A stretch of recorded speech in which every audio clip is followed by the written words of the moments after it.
ada di kitab yang Tuhannya orang Yahudi dia. Anda Ya, sendiri yang jawab loh, bukan saya yang mau jawab. Aku mendukung Bang Hadi di sini ya kalau Oke, yang sepakat. lain itu Tuhan, ya enggak. Sepakat Tapi kita. Mesias. Jadi Dan Anda sendiri. baca ini kan, Bang Hadi Ya. baca ini kan, bagaimana pendapat para ahli teologi lah kan tentang menyikapi bahasa ini telah gitu kan. Bang. Iya, ini kan membingungkan, katanya telah gitu kan. Bang, jangankan Nah, ahli. jadi Bang, penjelasannya begini katanya, masuk akal juga. Bang, Ntar dulu, katanya. jangankan ahli teologi, Yesus aja dilebantah sama mereka. Apalagi cuma ahli teologi. Telah. Jadi setelah aku baca katanya gini, jadi kata telah di sana artinya sudah kita amini bahwa akan lahir itu 100% akan lahir gitulah, karena ini janji dari Tuhan. Itu kira-kira maksudnya. Jadi belum lahir. Belum lahir begitu. memang, tapi sudah diamini akan lahir gitu kira-kira. Baik. Memang. Baik, konsep baik, sebentar. Ya. Enggak, sebentar. Konsep Mesias itu ada di Islam, di Kristen, di Hindu atau di Buddha? Konsep Mesias itu dari mana? Apa sih konsep? Ya, konsep Mesias itu dari ajaran mana? Yahudi kah, Islam kah, Kristen kah, Hindu atau Buddha? Ya dari Yahudi lah Mesias. Baik, Kan dari berarti dari bahasa mereka Yahudi. lebih tahu Mesias itu apa? Apakah Tuhan yang jadi manusia? Kok bisa kalian ambil dari kitab yang Tuhannya bukan orang, lalu kalian kait-kaitkan bahwa yang Tuhan itu orang, sementara itu ada di kitab yang Tuhanmu orang? Kan Coba bayangkan. yang Rasul-Rasul Yesus itu Udah. orang Yahudi, Abu Habib. Udah fakta gini. Kenapa ada PL di dalam PB itu? Sebenarnya mereka tak mau ambil semua, cuman mau ambil sedikit aja, mungkin dari Yesaya, mungkin dari Mazmur, cuman sedikit. Tapi nanti nampak pencuriannya. Supaya tidak nampak, diambil keseluruhan dari Kejadian sampai Maleaki.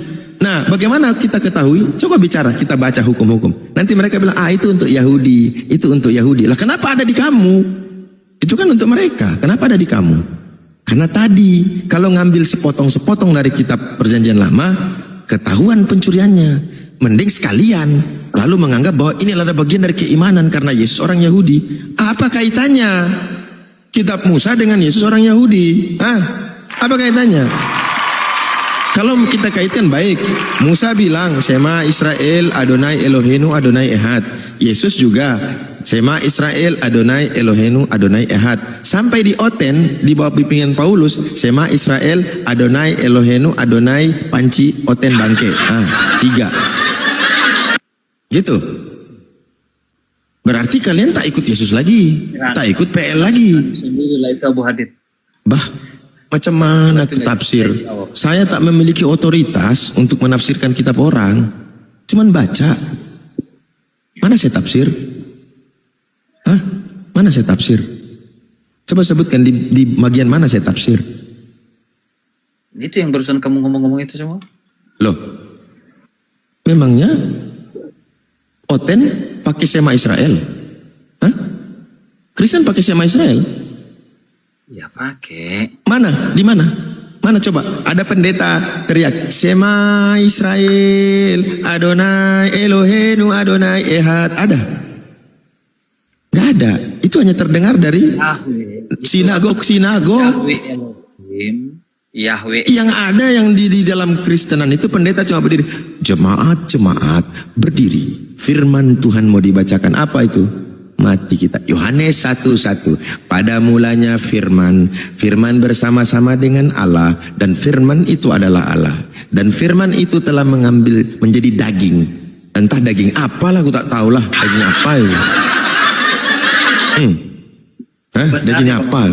Kata Echad itu, Yahweh Elohim itu jamak. Makanya Yahweh itu jamak Elohim.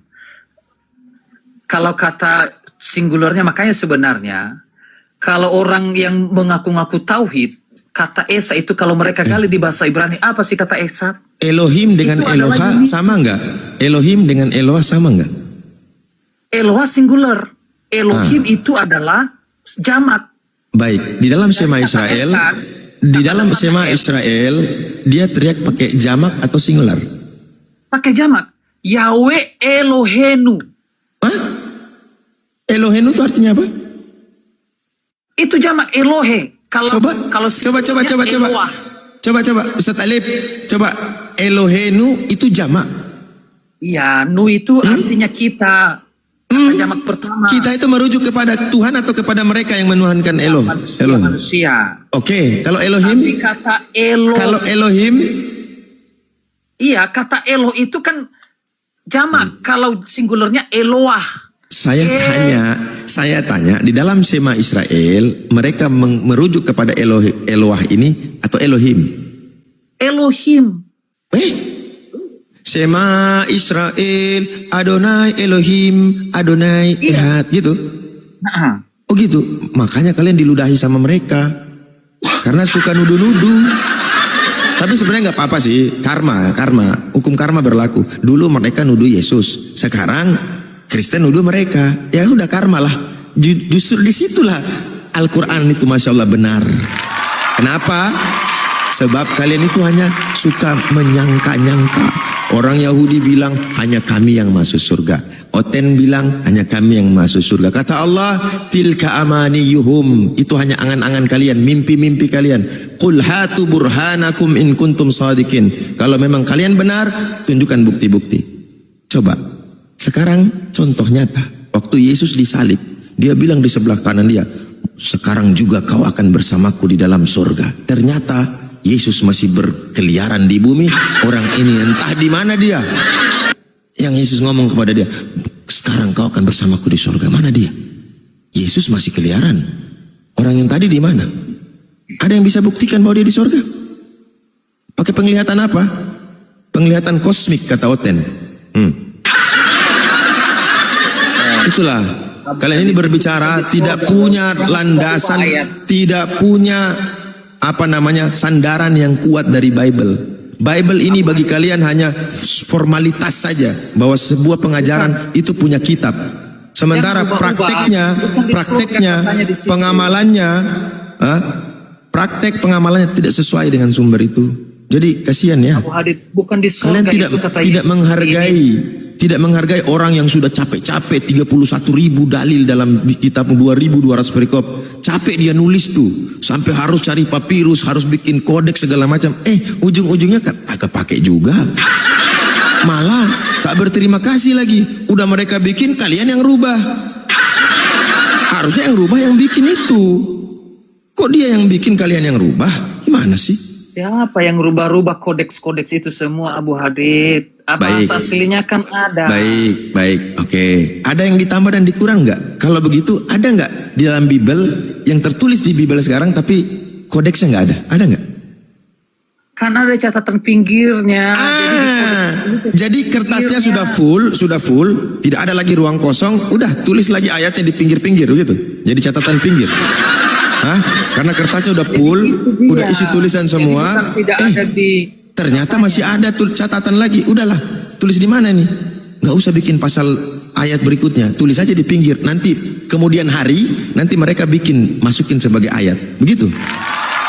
Memanglah. Di kemudian hari, Abu Hadid, itu kan yang dari bahasa aslinya ada. Kalau begitu bro, harusnya Bible sekarang di dalam terjemahannya ada catatan pinggir.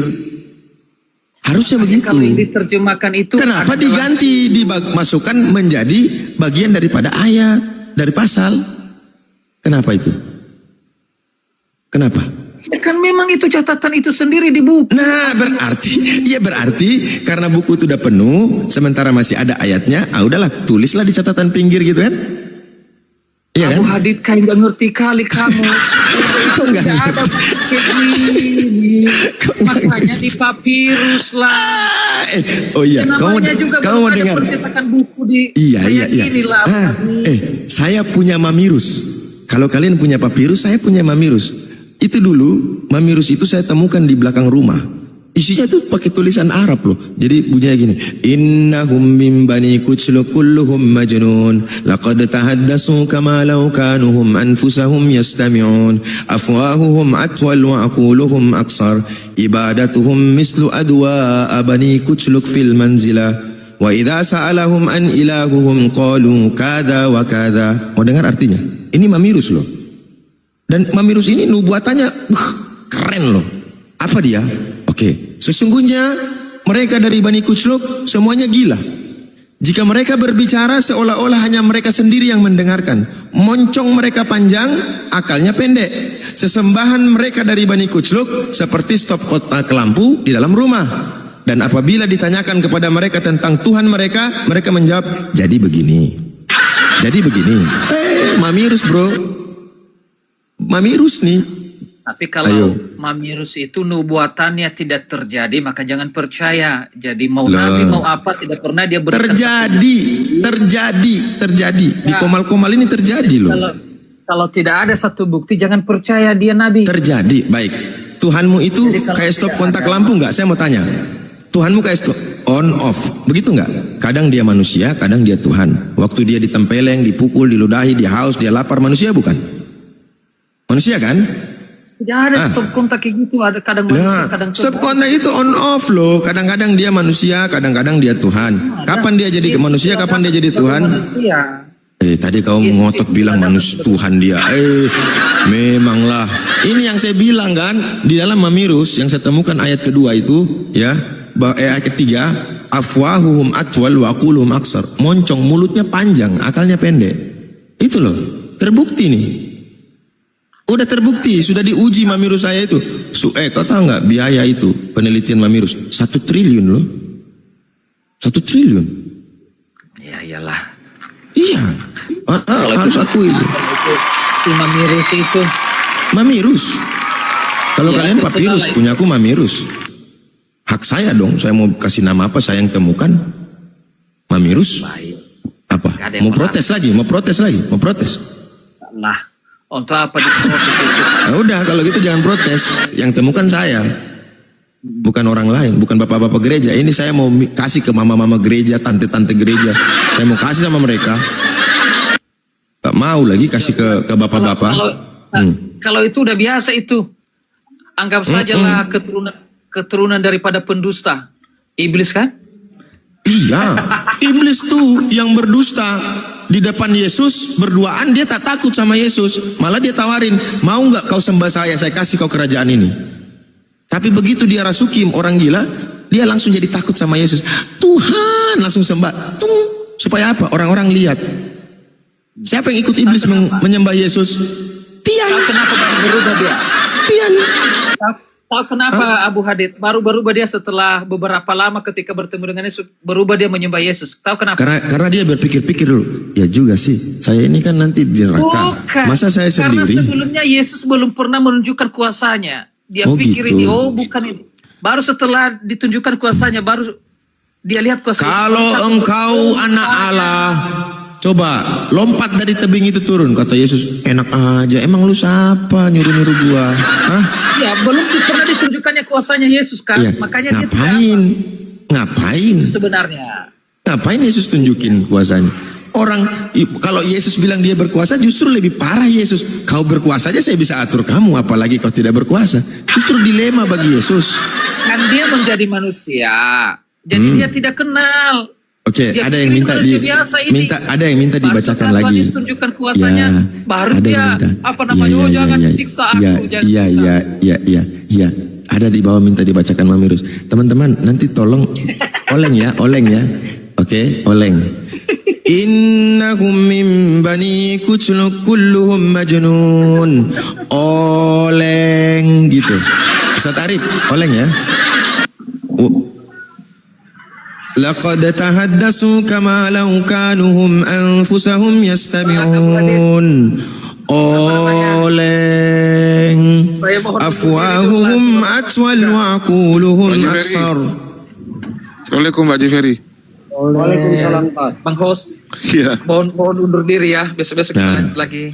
Udah mencret, nggak bisa, Bukan, nggak kuat. ada kepentingan Mamirus ini Bang. paling ampuh, paling sakti Mamirusku ini. Serius, sakti mandraguna. Besok kita lanjutkan lagi. Ini ada kepentingan Oke, juga Bang. oke, siap. Tapi ingat ya, Assalamualaikum Bang Abu sakti Hadi. mandraguna ya. Waalaikumsalam. Dadah. Oke lah, lanjut Ustaz Arif. Saya mau izin sebentar 10 menit. Sebentar, ada puzzle.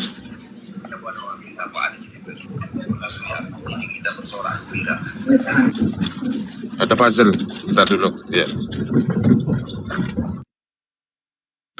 Silakan Ustaz Abu Hadid, monitor Ustaz.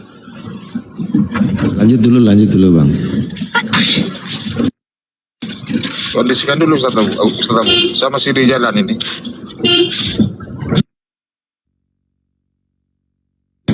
Gerunda sudah monitor, Gerunda.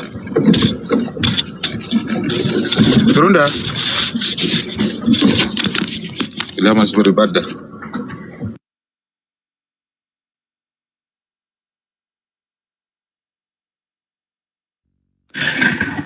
Ada apa cucuku? Ada Pak Haji Ferry. Ada Pak Haji Ferry. Assalamualaikum Bang Da. Waalaikumsalam warahmatullahi wabarakatuh. Sahabat-sahabat sekalian, Haji Peri, Masya Allah, sehat semuanya ya. Bang Indra, Dinda Felix, Bang Arif, Abu Khadid, Barakallahu Fik semuanya. Ini ada Otpen Gerunda, namanya Otak Merdeka. Tapi sepertinya sudah agak-agak waras Gerunda. Masya Allah. Ah, gara-gara di terapi apa? Mulai dari kemarin di Komal saya ini. Silakan Otak Merdeka. Dibuka mute-nya. Dia bilang Yesus itu hanya utusan katanya Gerunda. Ya, itu betul itu. Yesus itu utusan. Jadi sebenarnya gini, ketika Adam dicipta oleh Allah, para malaikat itu memang sudah mulai mewanti-wanti bahwa dunia ini akan penuh dengan kesesatan. Karena Tuhan menciptakan makhluk sempurna, pasti ada yang iri. Karena Tuhan di dalam kaidah agama samawi, baik Yahudi maupun Islam, itu diajarkan bahwa Tuhanlah yang menciptakan segala sesuatunya. Jadi potensi jahat itu diciptakan oleh Allah, potensi baik juga diciptakan oleh Allah. Semua hal yang ada itu adalah ciptaan Allah. Hal menarik kemudian ketika Allah hendak menciptakan Nabi Adam alaihissalam untuk menjadi seorang pemimpin, untuk menjadi makhluk pemimpin di atas muka bumi ini, Allah kemudian menyampaikan kepada seluruh makhluk langit. Bismillahirrahmanirrahim. Wa iz qala rabbuka lil malaikati inni ja'ilun fil ardi khalifah. Di ayat yang lain Allah mengatakan iz qala rabbuka lil malaikati inni khaliqum basran min tin. Ketika Allah berfirman kepada para malaikat, sesungguhnya aku akan menciptakan manusia dari tanah. Fa iza sawaituhu wa nafakhtu fi min ruhi faqa'u lahu sajidin. Kata Allah kemudian kepada para malaikat makhluk langit, apabila aku telah sempurnakan kejadian Adam, makhluk yang kuciptakan dengan kesempurnaan ini, dengan sempurna ini, aku tiupkan kemudian rohku kepadanya, maka kalian seluruhnya tunduk kepada dia untuk menghormat kepadanya. Itu kata Allah. Lalu Al-Quran mengatakan pasajadal malaikatu kulluhum ajma'un. Para malaikat itu bersujud. Semuanya bersujud. Illa iblis. Kecuali iblis. Istakbara wa kana minal kafirin. Iblis tidak sujud karena iblis menyombongkan diri. Dan dia termasuk dari golongan yang kufur, kafir, menutup diri dari perintah Tuhan. Nah, disinilah awalnya kemudian ketika Allah ingin menciptakan makhluk sebagai pemimpin yang akan menundukkan alam semesta ini, Allah Subhanahu wa ta'ala memberitakan kepada para malaikat, malaikat dalam arti kata seluruh makhluk yang ada pada saat itu. Ada sekelompok makhluk di antara malaikat ini yang kemudian berpotensi untuk tidak mau tunduk kepada pencipta, untuk menghormat kepada makhluk yang bernama Adam. Maka singkat cerita, Nabi Adam alaihissalam dan juga istrinya diutus oleh Allah ke atas muka bumi ini. Dan iblis pun diperintahkan untuk turun ke bumi. Jadi Nabi Adam turun sebagaimana tujuan dia diciptakan, yaitu menjadi pemimpin di atas muka bumi. Dan izin iblis untuk menggodai Adam dan keturunannya. Maka pencipta langit dan bumi mengizinkan kemudian iblis untuk mencobai Adam alaihissalam dan juga keturunannya. Jadi setiap ada utusan, maka ada iblis yang selalu ingin memalingkan ajarannya. Bagaimana kemudian Nabi Adam dipalingkan, bagaimana Nabi Abraham juga ingin dipalingkan, kemudian Nabi Musa ingin dipalingkan. Nah, begitu Nabi Isa alaihissalam diutus pun iblis ingin memalingkan. Ketika Nabi Muhammad sallallahu alaihi wasallam pun, maka iblis melalui Abu Jahal, Abu Lahab dan seterusnya itu ingin dipalingkan. Jadi setiap ada yang menyampaikan kebenaran, pasti ada yang membantah. Nah, karena Allah ingin menyelamatkan Adam alaihissalam dan keturunannya, maka Allah senantiasa mengutus rasul-rasul, mengutus para nabi. Nah, ketika pembangkangan dilakukan oleh kaum Israel, maka Allah mengutus kemudian Nabi Isa alaihissalam datang kepada mereka. Dan cakupan ajarannya itu bisa dilihat di Matius 16 dan juga di dalam pengajaran Matius 23. Itu cakupan ajaran Yesus di tengah-tengah Bani Israel sebagai utusan Allah kepada Bani Israel untuk menyelamatkan Bani Israel agar Bani Israel kembali kepada hukum Tuhan yang dibawa oleh Nabi Musa. Tapi ada sekelompok manusia yang tidak menginginkan itu karena mereka lebih cenderung kepada kecintaan kepada duniawi. Mereka lah orang-orang Farisi yang kemudian membantah risalah kenabian daripada Nabi Isa alaihissalam. Nah, bagaimana dengan Kristen? Bagaimana dengan Yesus? Kristen ini bukan bagian daripada diutusnya Nabi Isa alaihissalam. Kristen ini hanya korban. Korban dari mana? Korban dari makar yang dilakukan oleh bangsa Yahudi. Di antara mereka, bukan seluruhnya, di antara mereka ada yang melakukan makar, dan hasil dari makar ini lahirlah agama Kristen.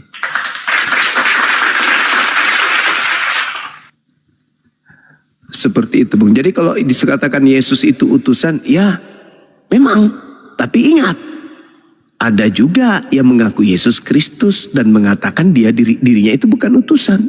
Ada. Coba kita lihat di dalam Markus 5. Iblis itu datang memberikan contoh, memberikan pesan supaya orang-orang itu sujud menyembah kepada Yesus. Maka iblisnya memberikan contoh kepada manusia yang lemah akal untuk mencontohi iblis yang menyembah kepada Yesus.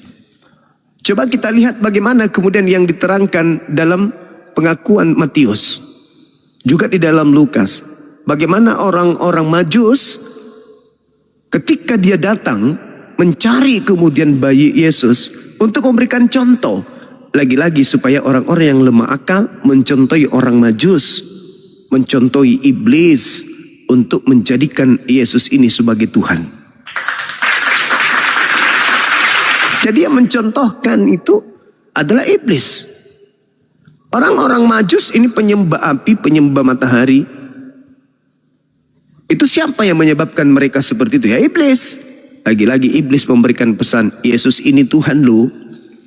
Maka ketika Yesus terangkat ke langit, yang tampil kemudian sebagai penyesat, itu tidak menggunakan nama yang lain. Karena Yesus ini punya mujizat. Yesus ini luar biasa. Yesus ini memberikan pesan dan kesan kepada Bani Israel. Dan juga membuat mata orang-orang Romawi terbelalak. Kenapa? Karena Yesus memperlihatkan, membangkitkan orang mati, orang lumpuh berjalan, orang buta melihat. Kemarin mereka punya nenek moyang menyembah kepada Zeus, menyembah kepada Hercules, menyembah kepada Attis, kepada Jupiter, tapi tidak ada bukti kesaktian. Tidak ada bukti kesaktian. Hanya cerita-cerita dongeng, hanya angan-angan nenek moyang mereka. Tapi ini di depan mata ada manusia bisa berjalan di atas air. Ini di depan mata mereka ada orang mampu membuat orang sembuh meskipun dia buta dari lahir. Ada orang yang mampu membuat orang lumpuh bisa berjalan. Bahkan orang mati pun yang sudah ada di alam kubur bisa dihidupkan oleh beliau. Maka kemudian iblis melihat keadaan itu, nah ini kesempatan yang sangat-sangat baik. Jadi penyesatan yang dilakukan oleh iblis, di antara seluruh penyesatan yang pernah dilakukan itu, kalau Adam dijatuhkan itu tidak masalah. Adam tidak apa-apa, dia jatuh ke bumi. No, dia memang dicipta untuk di bumi. Bahkan Al-Quran mengatakan, fatalaqqa Adamu min rabbih kalimatin fataba alaihi innahu huwat tawwabur rahim. Berarti Adam dicipta tanpa kutuk. Adam diciptakan kemudian tidak pernah kena kutuk. Begitu juga di dalam Kejadian 5 nomor 2, ternyata Adam keturunannya laki perempuan diberkati. Jadi apa yang dilakukan iblis terhadap Adam itu sia-sia. Ketika iblis datang kepada Nabi Abraham, sia-sia. Keturunannya masih menyembah kepada Elohim. Ketika kemudian iblis datang kepada Nabi Musa, sia-sia. Ternyata keturunannya masih menyembah kepada Elohim. Tapi ketika iblisnya datang kepada Yesus dan mengambil jatah di sana, sebagaimana dia dikatakan dalam Lukas 4 nomor 13, iblis menunggu waktu yang tepat. Ketika iblis menggunakan nama Yesus, separuh penduduk bumi kemudian kematian obor, akal tak berfungsi, menyembah kepada manusia Yesus yang datang di tengah-tengah Bani Israel dengan menggunakan bisikan-bisikan yang mereka sebut Yesus Kristus yang mereka ibadahi pada hari Minggu. Kalau ditanya, saudaraku Kristen, adakah Yesus anak Maria mengajarkan ibadah Minggu? Tak ada. Lalu siapa yang membangunkan kalian di hari Minggu, di mana hati kalian, pikiran kalian, tenaga kalian tercurah untuk kemudian ke gereja hari Minggu? Siapa yang membisikkan itu? Yesus Anda katakan tidak. Lalu yang membisikkan siapa? Siapa yang memanggil kalian untuk ke gereja sehingga kalian harus bergegas pagi-pagi mandi menggunakan pakaian, parfum, sepatu yang baru lalu berjalan ke sana? Itu siapa? Sama seperti umat Islam, ketika kemudian ada perintah, ya ayyuhalladzina amanu idza nudiya lis-sholati min yaumil jumu'ah. Siapa yang membisikkan kemudian umat Islam untuk ke masjid pada hari Jumat untuk mendirikan sholat Jumat? Allah subhanahu wa ta'ala. Adakah suara Allah terdengar? Tak ada. Adakah kemudian Allah nampak menunjukkan kemudian untuk orang-orang ke masjid? Tak ada. Tapi kenapa kemudian umat Islam itu sedunia pada hari Jumat berbondong-bondong ke masjid? Karena ada bisikan dalam hati, kepikiran, kalbu, menggerakkan jasad untuk selangkah demi selangkah menuju sujud dalam masjid. Berarti ada panggilan gaib. Apa panggilan gaib? Panggilan wahyu. Apa panggilan wahyu? Al-Quran surah Al-Jumu'ah. Siapa yang mewahyukan? Allah subhanahu wa ta'ala. Berarti itu adalah panggilan Allah Azza wa Jalla kepada mereka yang tunduk berserah diri kepadanya untuk datang ke masjid sujud menyembah beribadah kepadanya. Hal yang sama hari Minggu. Tidaklah mungkin saudara-saudara Kristen ini gila dengan tanpa sadar bergerak jasadnya sendiri ke gereja tanpa ada panggilan kalbu. Pasti ada bisikan yang datang kepada diri mereka. Menjadi kebiasaan, menjadi habit setiap hari Minggu. Untuk mereka datang kepada tempat mereka beribadah, menyembah kepada sosok yang mereka sebut Kristus Yesus. Yesus anak Maria pernah ngajarin? Gak pernah. Musa pernah ngajarin? Gak pernah. Abraham pernah ngajarin? Gak pernah. Adam pernah ngajarin? Gak pernah. Elohim pernah ngajarin? Gak pernah. Tapi kenapa kompak? Seakan-akan ada ritme perintah. Seakan-akan ada yang memberi komando. Siapa dia? Siapa yang membisikkan hati manusia untuk kemudian mereka bergegas pada hari Minggu untuk beribadah menyembah kepada sosok Kristus Yesus. Yesus asli kagak. Lalu siapa? Seperti umat Islam yang ke masjid, yang menyeruhnya ke masjid, tidaklah nampak. Tetapi dia adalah hakikat yang ahad, Allah Azza wa Jalla. Kalau kita cari di Bible tak ada perintah. Kita cari di Al-Quran tak ada perintah. Kita otak-atik kitab Tanak pun tak ada perintah. Lalu dari mana komando untuk beribadah di gereja hari Minggu?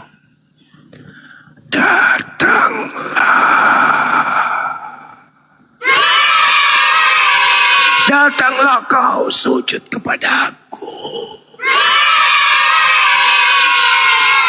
Dunia beserta segala kerajaannya akan aku berikan kepadamu. Asalkan engkau meninggalkan perintah Tuhan, menuju kepada perintahku.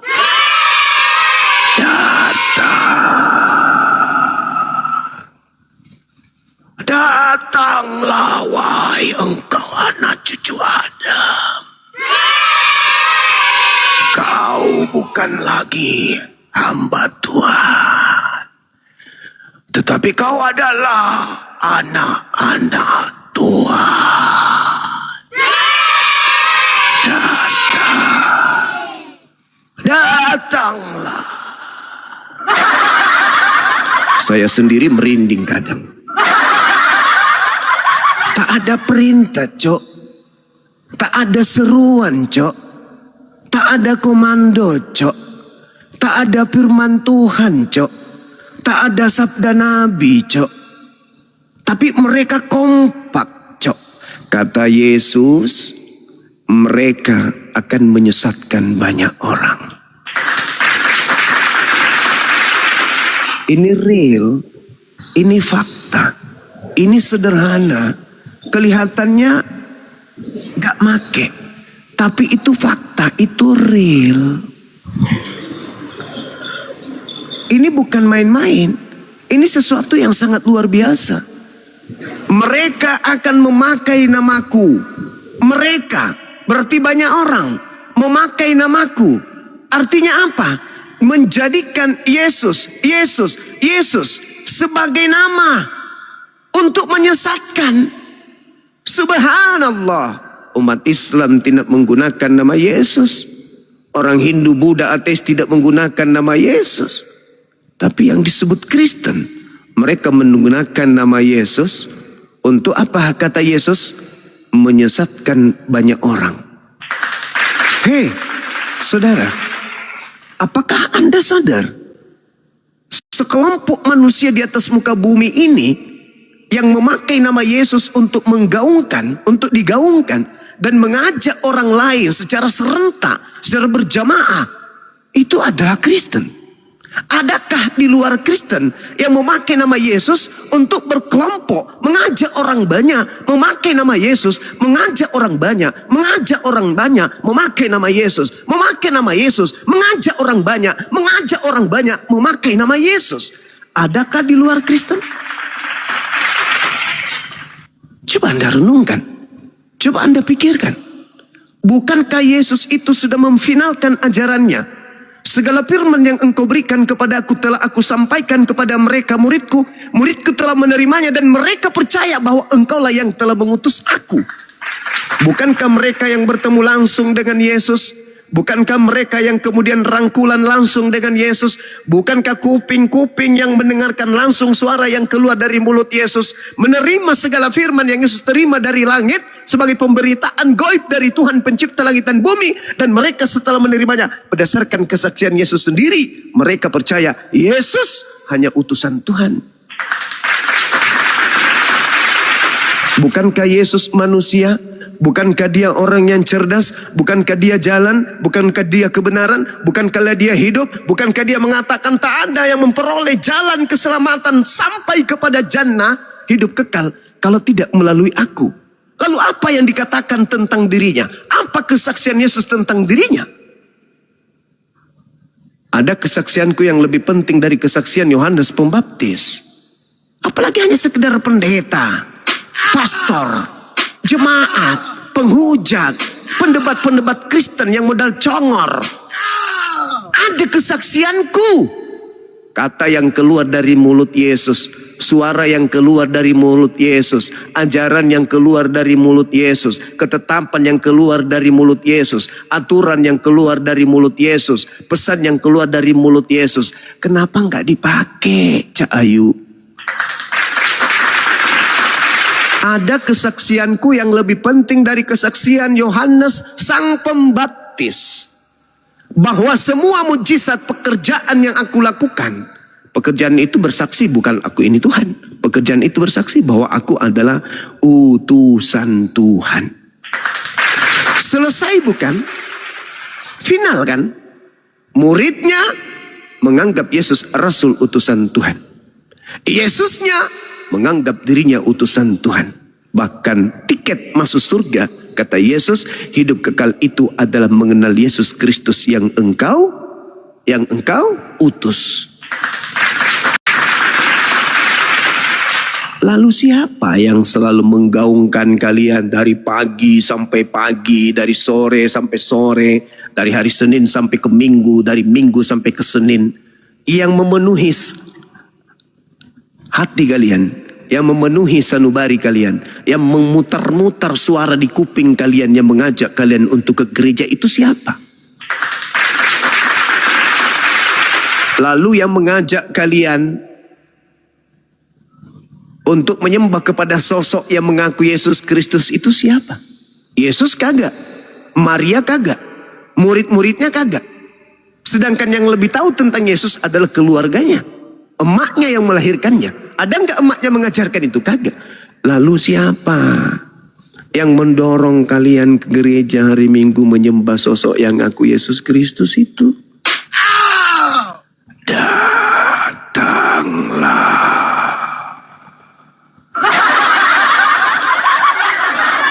Siapa itu?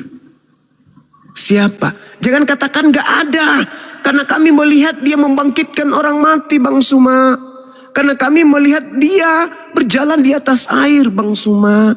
Karena kami melihat dia melakukan orang buta dibuat melek, Bang Suma. Hei saudaraku, apakah mesti Bang Suma jambak rambutmu lalu aku hantamkan kepalamu ke tembok supaya kau sadar? Apakah mesti seperti itu? Bukankah orang-orang yang menyaksikan Yesus jalan di atas air, bukankah orang-orang yang melihat dengan mata kepala sendiri, menyaksikan Yesus membangkitkan orang mati, justru oleh Yesus mengatakan mereka telah percaya kepada aku setelah melihat mujizat itu bahwa aku ini adalah utusan Tuhan? Bukankah orang-orang Yahudi ketika mengetahui bahwa Yesus itu banyak mujizat, mujizat-mujizatnya itu luar biasa, bukankah mereka tidak mengimaninya bahwa itu Tuhan? Bahkan mereka berkongkol untuk membunuhnya. Kemana otak kalian?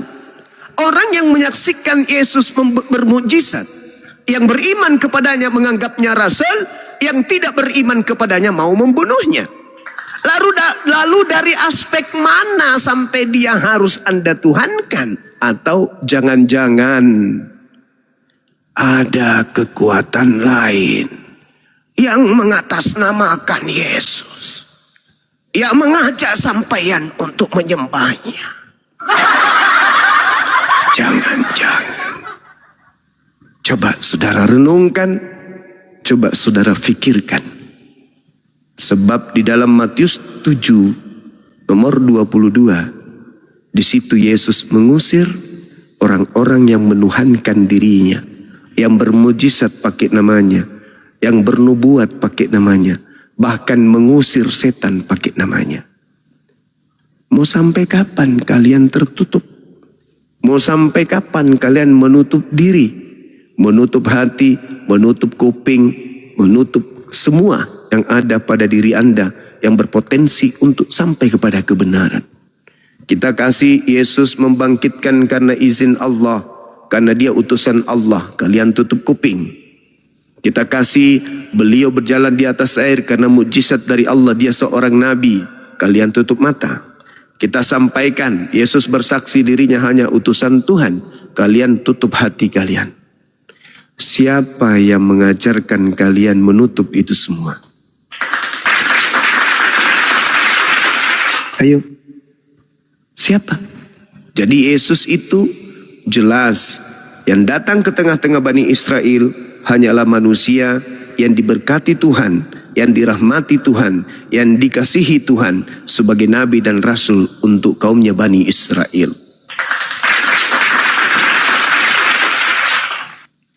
Anda mungkin berpikir setannya bekerja di Islam. Islam menyembah kepada Allah pencipta langit dan bumi. Islam sujud menyembah kepada pencipta langit dan bumi. Laisa kamitslihi syai'. Yesaya 5 nomor 16, pencipta langit dan bumi itu maha suci lagi maha tinggi. Islam kemudian tidak pernah melakukan menyembah kepada sosok selain daripada pencipta langit dan bumi. Islam memuliakan para nabi, Islam memuliakan Yesus. Di mana iblis bisa masuk? Islam damai sejahtera. Di mana iblis bisa masuk? Oh, bom bunuh diri. Islam tak ada mengajarkan itu. Perang. Islam perang kalau diperangi. Islam tak pernah melakukan itu. Lalu apa? Iblis bisa bekerja di Islam? Tak ada celah. Sebaliknya, Anda mengatakan Nabi Tuhan terkutuk di atas salib nebus dosa. Siapa yang mengatakan? Siapa yang mengajarkan? Anda mengatakan Adam itu mewariskan dosa kepada keturunannya. Siapa yang mengatakan? Anda mengatakan Yesus mati secara kutuk di atas tiang salib. Siapa yang ngajarin? Siapa yang mengatakan? Anda mengatakan Maria melahirkan Tuhan dalam wujud manusia. Siapa yang ngajarin? Siapa yang mengatakan? Anda mengatakan Paulus itu adalah rasul Tuhan. Siapa yang ngajarin? Siapa yang mengatakan? Anda mengatakan kitab Lukas, kitab Markus, kitab Yohanes, Galatia, Filipi dan seterusnya itu adalah firman Tuhan. Siapa yang katakan? Siapa yang memvalidasi? Anda mengatakan ibadah minggu itu adalah keselamatan. Perintah siapa? Anda mengatakan Natalan itu adalah ibadah untuk anak-anak Tuhan. Ajaran siapa? Anda mengatakan kemudian tidak bersunat itu adalah keselamatan. Ajaran siapa? Anda mengatakan bahwasanya makan babi itu sudah dihalalkan. Kata siapa? Jadi apa yang bukan celah iblis masuk di sana? Ada. Hari Minggu menyembah siapa kalian? Ada nggak diajarkan menyembah kepada manusia? Tak ada. Ada nggak Yesus meminta untuk menyembah kepada dirinya? Tak ada. Lalu kekuatan apa yang membisikkan diri kalian secara berjamaah untuk kemudian berbondong-bondong menyembah sujud kepada makhluk yang mengaku Kristus Yesus? Bukankah Yesus mengatakan kepada muridnya, waspadalah kepada penyesat yang datang memakai namaku dan berkata, akulah Kristus? Mau sampai kapan mau kayak gini? Ajal semakin mendekat. Mau sampai kapan? Anak lahir, begitu dia bisa berjalan, Anda bawa dia ke gereja, mengikuti jalan yang Anda tempuh. Berarti Anda mengajak anak Anda untuk sama-sama kemudian diusir oleh Yesus. Minum dulu ketua, minum. Saya kira begitu saudara-saudara sekalian. Wabillahi taufiq wal hidayah. Assalamualaikum warahmatullahi wabarakatuh. Masuk Pak Eko. Ya, dibawa minum dulu. Silakan Mario, silakan. Iya. Ya, tadi saya punya pertanyaan gini ketua. Ya. Jadi sampai saya itu masuk itu pesan beberapa itu ya maki-maki lah apalah ya, yang saya pertanyaan saya wajar kok. Legal standing ketua itu menjelaskan Injil itu seperti ini seperti itu apa? Coba apa legal standingnya? Yesus yang memberikan legal standing itu apa? Oke. Baik. Yang pertama, Al-Quran di dalam surah Al-Baqarah menyatakan bahwasanya fawailul lilladzina yaktubuna al-kitaba biaydihim tsumma yaquluna hadza min indillah. Al-Quran menjelaskan itu. Maka celakalah orang-orang yang menulis sebuah buku dengan tangan mereka sendiri, kemudian berkata ini dari Allah, dengan maksud untuk menjualnya dengan harga murah. Nah, ada sebuah buku yang masuk ke Nusantara itu mengatasnamakan Allah. Tunggu dulu. Ketua. Jangan panjang. Ya. Jadi biar kopi juga dengan penonton kan. Iya. Iya. Jadi ayat yang baru ketua berikan itu tidak ada di situ memberikan ketua itu izin untuk menjelaskan Injil itu seperti ini seperti itu. Tolong jangan dipotong dulu narasi Bang Juma ya, Bang Mario. Silakan nanti kalau ada Saya batas. nggak nyambung itu masalahnya host. Iya, silakan Gurunda, dilanjut dulu, gantian. Iya. Baik. Saya ulang lagi ya. Kitab suci saya menerangkan bahwa ada sekelompok orang yang menuliskan sebuah buku di mana buku ini mereka katakan itu dari Allah. Padahal sesungguhnya bukan dari Allah. Satu-satunya buku yang mengatasnamakan Allah itu hanya bukunya orang Kristen di luar Al-Quran. Maka ketika dikatakan afatatma'una ayyu'minu lakum wa qad kana fariqum minhum yasma'una kalam Allah summa yuharrifunahu min ba'di ma aqalu wa hum ya'lamun. Maka apakah kamu wahai orang Islam sangat mengharapkan mereka akan percaya kepadamu? Sedangkan segolongan dari mereka mendengarkan firman Allah lalu mereka mengubahnya setelah memahaminya, padahal mereka mengetahui umat Islam beriman kepada Torah yang datang ke tengah-tengah Bani Israel. Hari ini ada buku yang mengatasnamakan Torah. Kata Al-Quran, mereka mengubahnya setelah memahaminya, padahal mereka mengetahuinya. Orang-orang Kristen mengatakan kitabnya ini adalah terjemahan Taurat. Diuji dong. Dan tak ada larangan. Tidak boleh membaca kitab sucinya agama lain. Tidak ada larangan dalam Al-Quran. Tak ada larangan dalam hadits. Begitu juga di dalam kitabnya orang Kristen. Beritakanlah Bible kepada seluruh makhluk. Jadikanlah seluruh makhluk menjadi pengikutku. Berarti ketika Kristen membuka diri untuk supaya Kristen itu memberitakan Bible kepada kami umat Islam. Ya kami sambut. Tetapi sayangnya kami ini bukan binatang yang harus mendengarkan petua-petua gembala, manggut-manggut. Sorry lade. Kami harus kemudian mempertanyakan legalitas kitab saudara, legalitas Tuhan saudara, dan keilmiahan daripada kajian-kajian agama saudara. Ilmiah tidak, rasional tidak. Sorry lade. Anda ingin menjadikan kami sebagai pengikut Belanda? No, sorry. Kami harus mengkaji kitab saudara. Sebagaimana Anda juga boleh mengkaji kitab kami. Tapi apa yang kami temukan kemudian, ternyata justru bukan Islam saja yang bertentangan dengan orang Kristen. Ternyata Yesus pun bertentangan dengan orang Kristen. Kan malu. Beritakanlah Bible kepada seluruh makhluk. Umat Islam makhluk. Makanya muncul para misionaris supaya bisa menjebak orang kayak Paulus. Dia menggunakan atribut-atribut Islam. Bahkan bukan cuma sampai situ. Mereka sudah berani masuk masjid. Mereka sudah berani masuk ke pesantren-pesantren.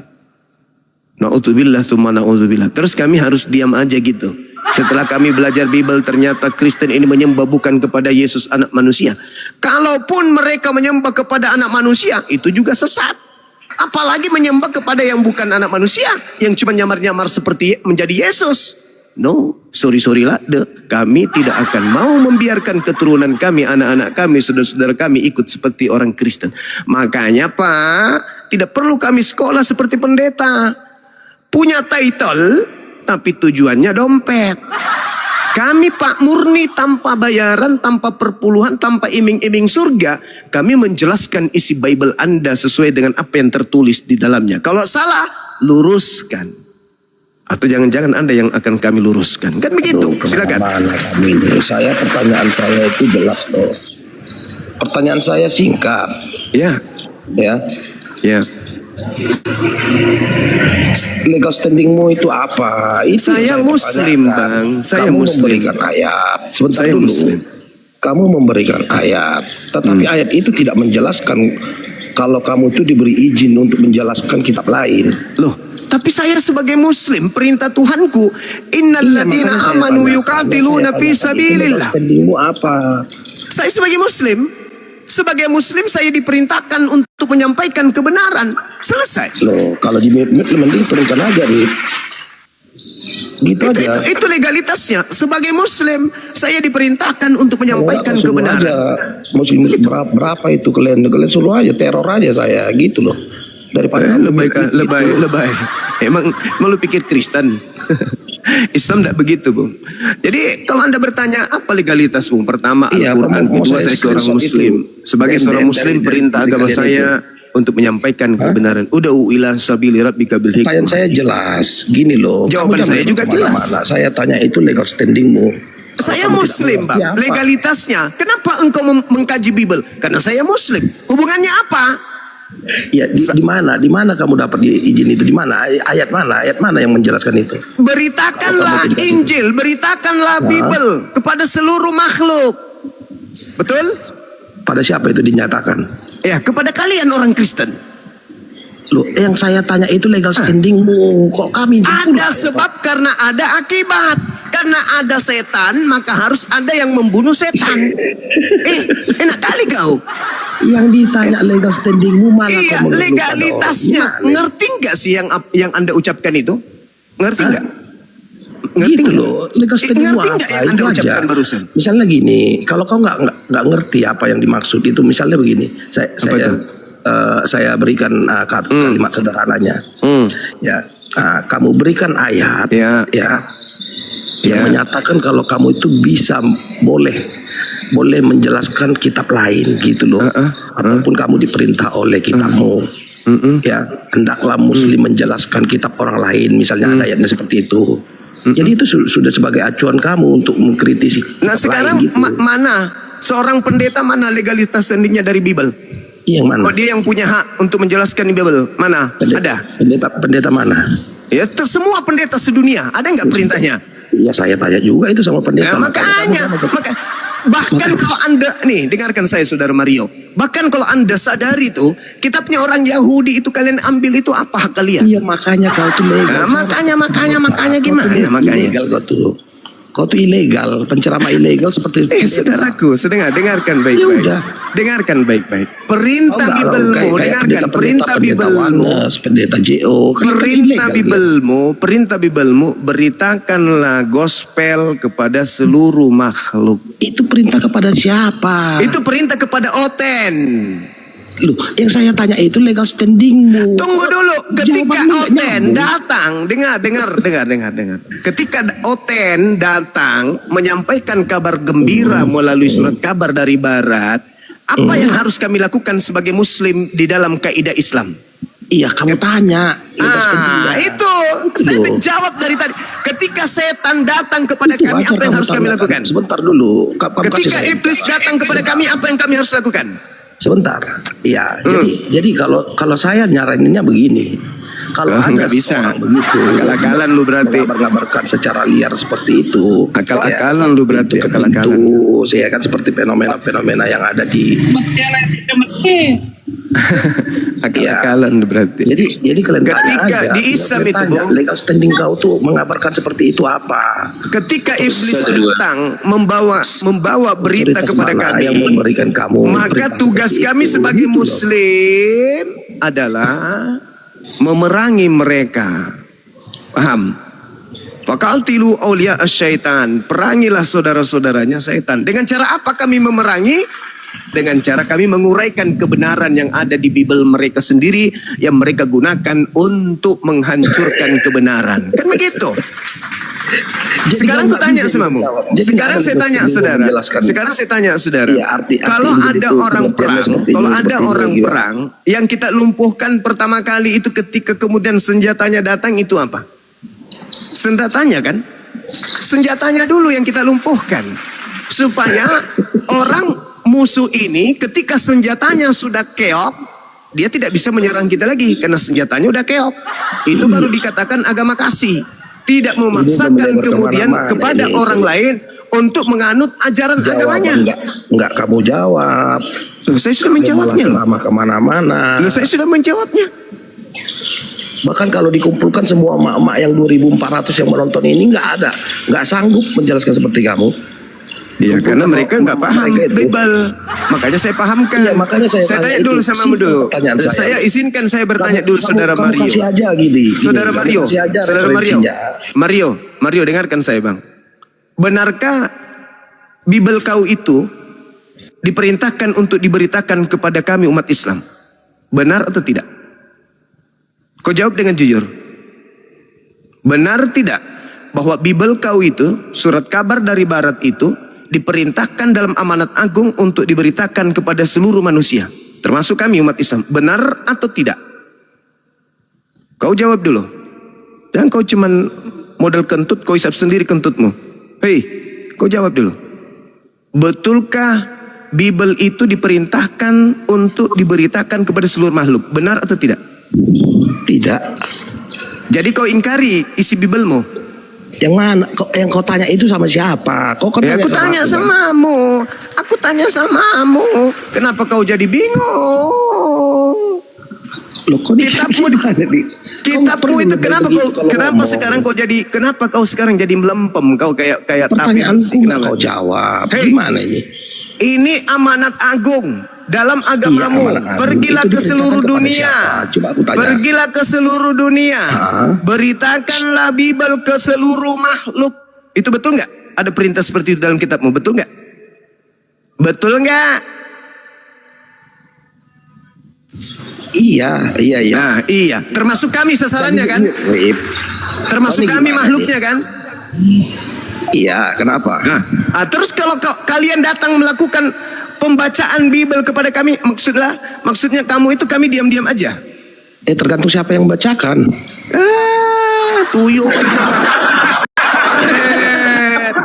Orang dungu naik di sini. Orang dungu naik di sini. Kau dungu sekali kau. Dungu kau. Ya, walaupun pertanyaanku nggak kau jawab itu.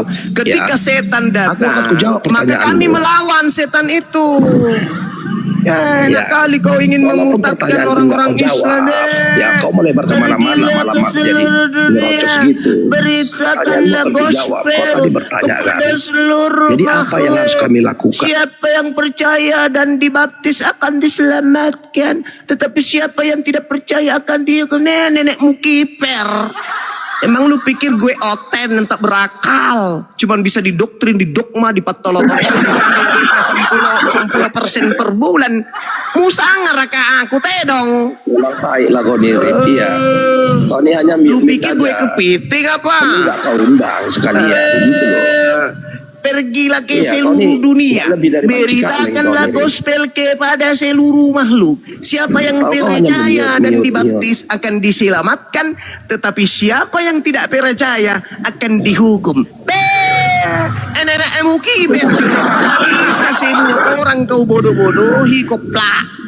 Maka kami hadir untuk menghalau pemberitaan kopla itu yang akan kau gunakan untuk membaptis seluruh makhluk. Adalah lebih baik Kristen Indonesia melakukan pembacaan Bible ke kandang binatang, hewan-hewan, karena mereka juga makhluk. Nah, kau ke Ragunan sana, kau ke Ragunan.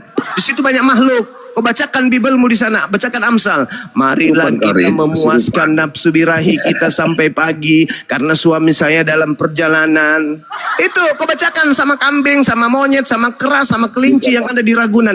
Jangan kepada umat Islam. Karena kalau kau membacakan itu kepada umat Islam cuma garuk pantat sambil senyum. Itu kau.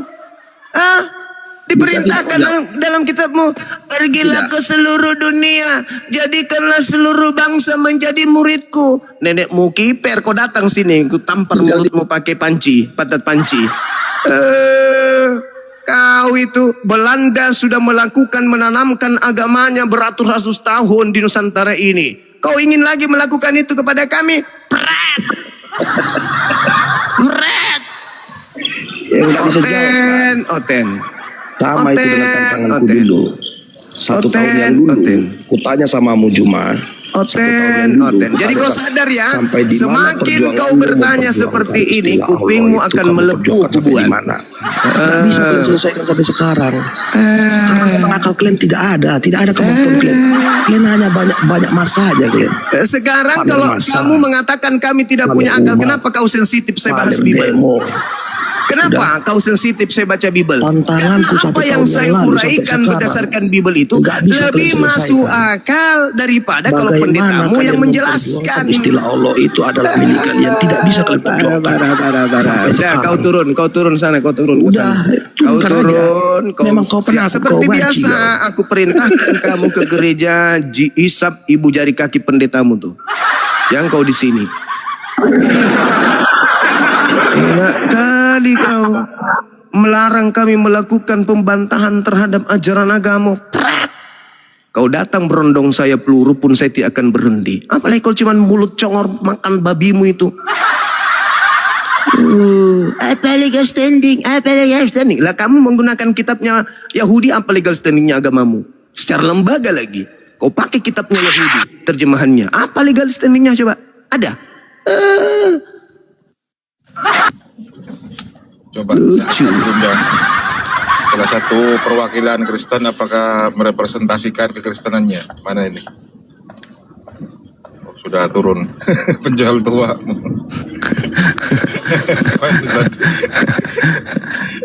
Harusnya kau berterima kasih kepada Iya, kami dari umat tadi Islam. Ya silakan. Dari tadi dia tanyakan itu Bang Zuma. Dari tadi Iya. dia tanyakan itu legal standing itu aja pertanyaannya dia. Saking kuculuknya.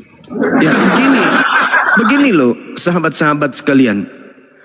Ketika kemudian ada penjahat masuk ke rumah, ingin menyerang kita nih, dipegangnya kepala kita, diancam pakai golok untuk menggorok leher.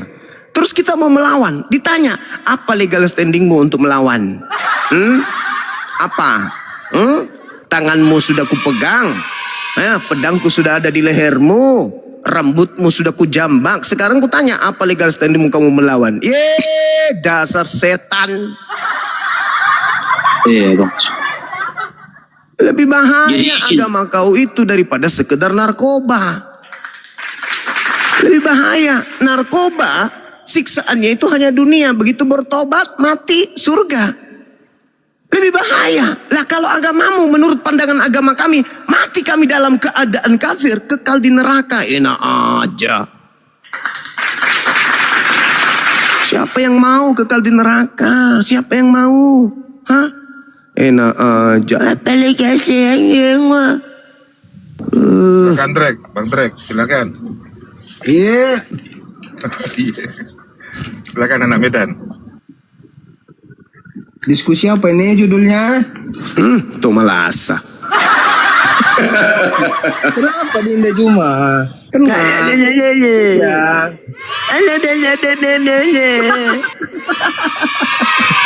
Izin Gurunda Suma, sebelum disambung saya ingin bernarasi sedikit Gurunda Zuma. Ya silakan. Ya, sebelum disambung sama Bang Zuma, saya sampaikan kepada teman-teman yang terkasih yang ada di bawah tentang pertanyaan legal standing tadi.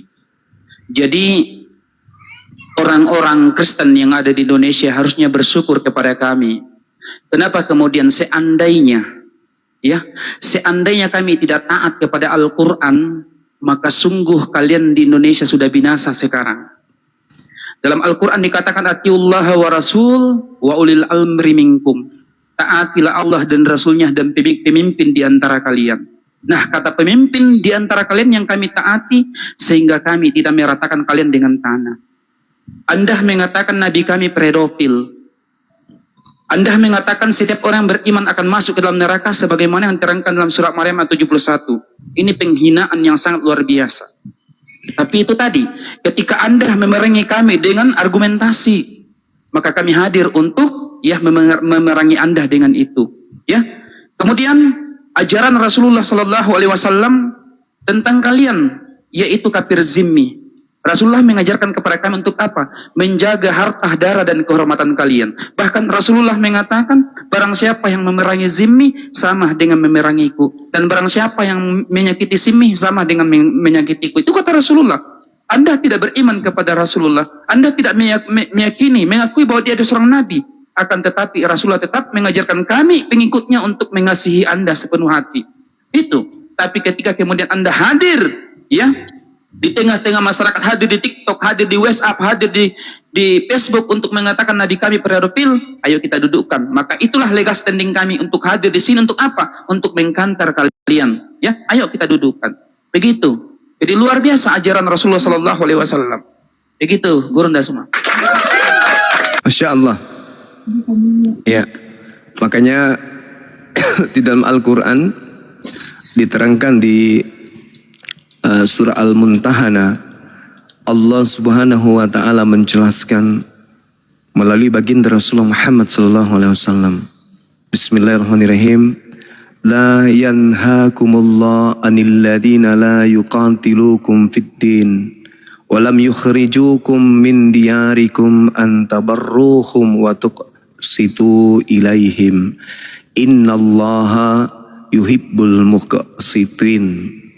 Allah Subhanahu wa taala tidak melarang umat Islam berbuat baik dan berlaku adil terhadap orang-orang yang tidak memerangimu dalam urusan agama. La yanhaakumullahu 'anil ladzina lam yuqatilukum fid din. Allah tidak melarang umat Islam berbuat baik. Dan Allah tidak melarang umat Islam berlaku adil terhadap orang-orang Kristen yang tidak memerangi umat Islam dalam urusan agama. Apa kata selanjutnya? Walam yukhrijukum min diyarikum an tabarruhum wa tuqsitu ilaihim. Dan tidak melarang kamu berbuat baik, berlaku adil terhadap Kristen yang tidak mengusir kamu dari negaramu yang kau cintai, dari kampung halamanmu, tempat tumpah darahmu. Innallaha yuhibbul muqsitin. Sesungguhnya Allah mencintai umat Islam yang berlaku adil. Ini dalil. La yanhakumullah. La yanhakumullah. Allah tidak melarang. Islam itu indah. Makanya kenapa awal mula Islam di Mekah, di Madinah bisa menjadi pemimpin di tengah-tengah bangsa yang lain. Mereka merasa nyaman hidup di tengah-tengah umat Islam. Karena tempat berlindung yang paling indah, yang paling nikmat itu adalah hidup bertetangga, berdampingan dengan orang-orang yang mengaku dirinya sebagai Muslim. Itu fakta, itu real. Coba. Kalau kita melihat kemudian keadaan di Nusantara ini, pemimpin kita di pusat, di provinsi, di kabupaten, di kecamatan, di desa, RT, RW, lingkungan, 99,9 itu Muslim. Kebijakannya tidak pernah timpang. Pemerintah kebijakannya tidak pernah memilih ini Islam, ini Kristen. Adil. Kenapa? Karena para pemimpin 99% itu adalah Muslim. Coba sesekali kita balik, mulai dari pusat sampai lurah RT-nya pakai yang non Muslim. Apa yang terjadi? Kata pendeta Eto-Eto, bisa jadi negara ini melegalkan laki sama laki. Itu yang terjadi. Maka minuman khamar akan di mana-mana ditemukan. Tua balok akan legal kemana-mana dijual. Itu fakta, itu real. Coba aja Anda berjalan di kota-kota atau daerah-daerah atau titik-titik basis-basis dari saudara-saudara Kristen kita. Apa yang terjadi dan bagaimana keadaan hidup di sana? Tengok aja, lihat aja tuh. Itu cerminan. Itu cerminan. Jadi bersyukurlah saudara-saudaraku Kristen hidup di tengah-tengah saudara-saudara kita Muslim. Kami 96% loh. 96%. Kalian ya satu sekte paling 2%. Kalau digabung semua cuma 6%. Tapi sektenya ada berapa sekte? Bagi lagi. Bagi kami itu, ya mohon maaf nih, sesuai dengan tuduhan kalian tuh. Kami rasis, intoleran. Kalau itu terbukti, ya lebih sulit bagi kami untuk apa itu ya? Lebih sulit bagi kami untuk apa ya? Untuk makan daripada merusak saudara-saudara. 86% loh. 86%. Sedikit lagi 67%. Kalian cuman berapanya? Tidak cukup dibagi-bagi, saudara. Tapi sayangnya Islam itu nggak begitu. Islam itu melarang kami menyakiti kalian selama kalian itu tidak menyakiti kami. Bahkan Rasulullah mengatakan apa? Bukan dari kaumku orang yang menyakiti hati, menyakiti orang-orang Kristen zimmi. Itu kata Quran. Al-Quran yang menerangkan itu. Nabi Muhammad yang menjelaskan itu. Jadi kenapanya Nabi Muhammad selalu dihujat? Nabi Muhammad. Emang ada apa dengan Nabi Muhammad? Dia nggak pernah ganggu kalian. Tidak pernah kemudian memaksakan kalian masuk Islam. Tidak ada dalam perintahnya kemudian jadikanlah seluruh bangsa menjadi umatku. Nggak ada. Tidak ada dalam Islam. Coba di mana di Islam itu ada pemaksaan terhadap agama? Nggak ada. Ada nggak saudara melihat ustadz-ustadz kami tampil seperti pas pendeta ke lorong-lorong yang kalian kecil ini, yang kalian sedikit ini, kami datangi, kami keroyok, semua turun masuk ke dalam Islamisasi, semuanya Islamisasi untuk menghapuskan Kristen dalam satu wilayah. Ada nggak? Nggak ada. Tapi kalau kalian ada yang ngaku mantan pendeta, mantan ustadz, mantan ulama, mantan anak kiai, mantan lulusan Mesir.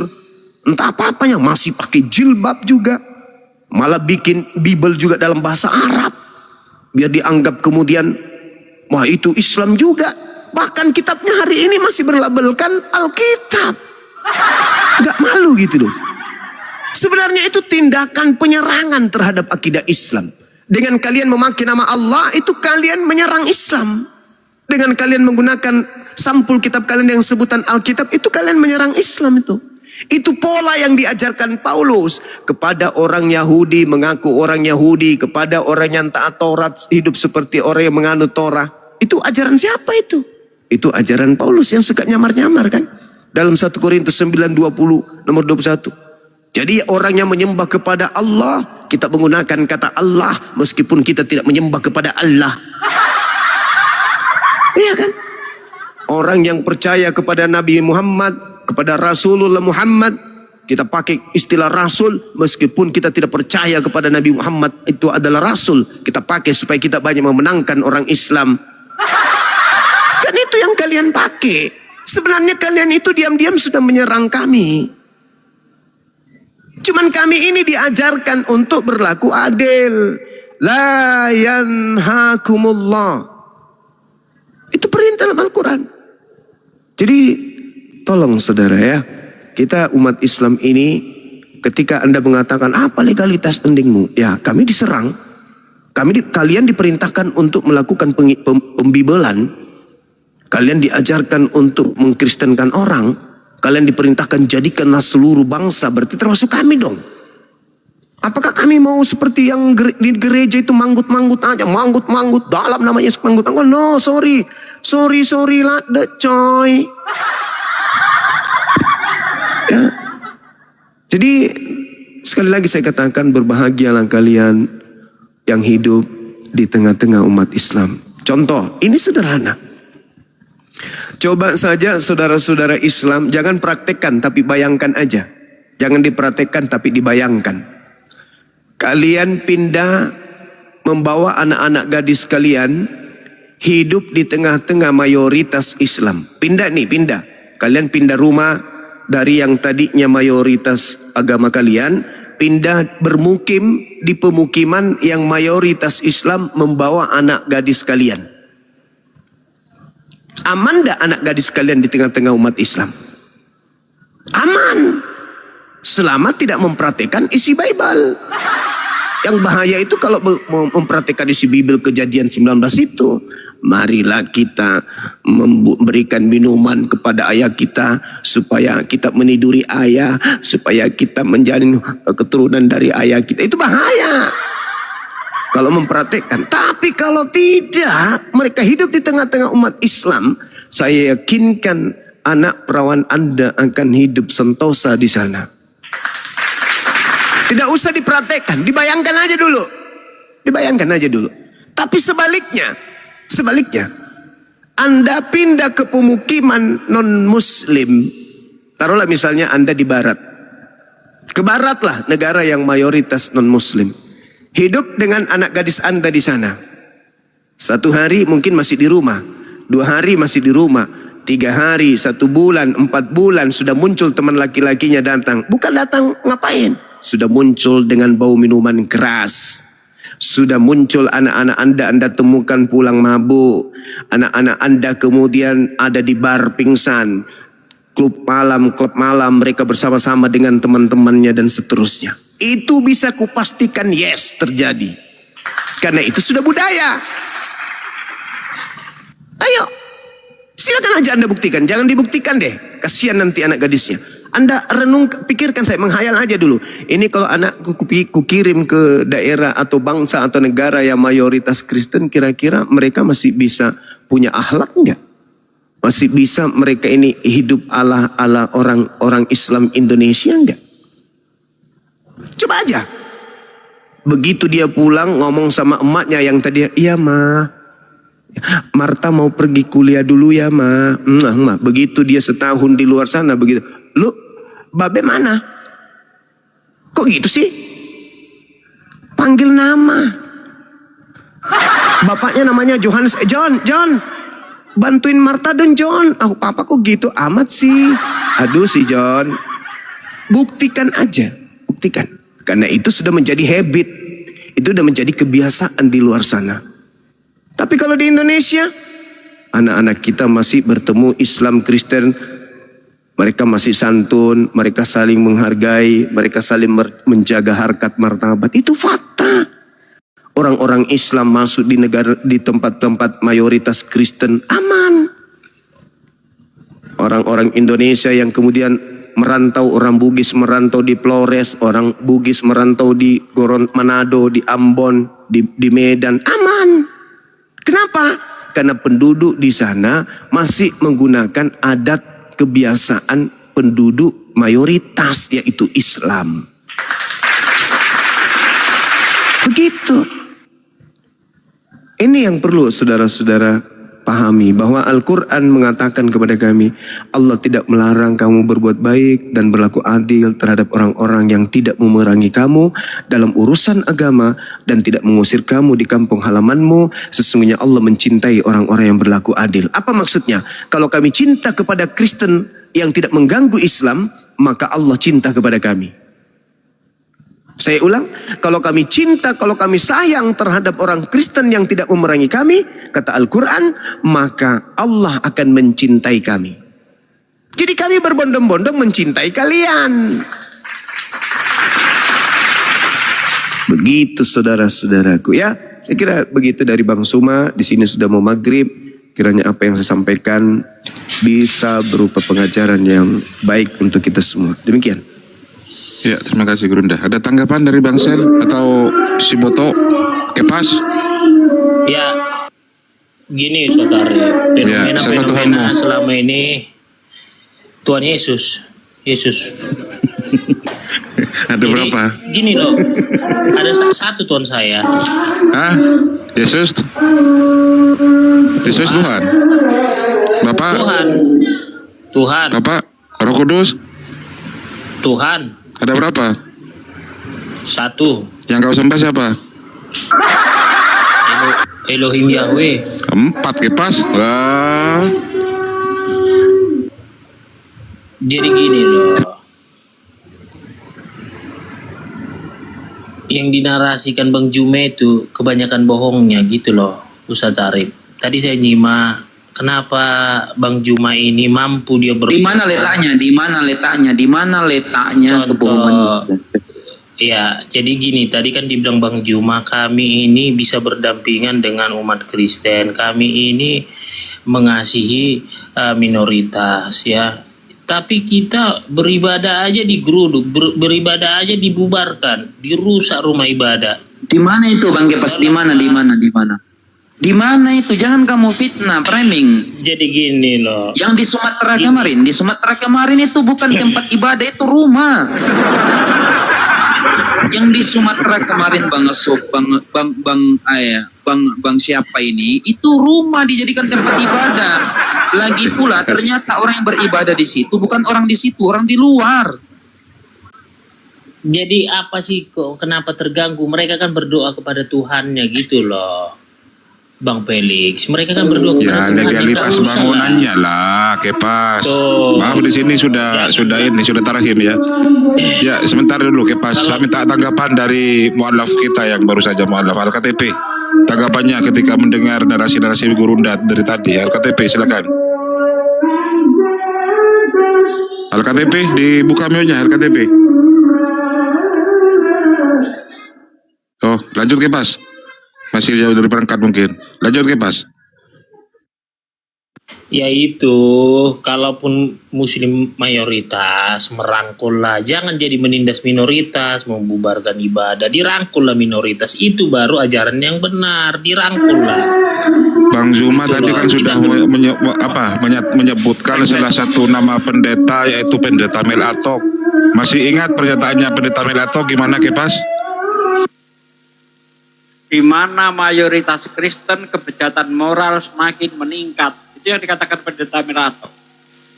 Jadi gini Kepas, ya. Bagaimana mungkin kita akan merangkul orang yang melanggar peraturan? Silakan Ustaz Sugi. Ya, tes. Jadi di Indonesia ini tokoh-tokoh agama itu sudah ngumpul, sudah bersepakat bareng. Yang kita kenal dengan SKB 3 Menteri.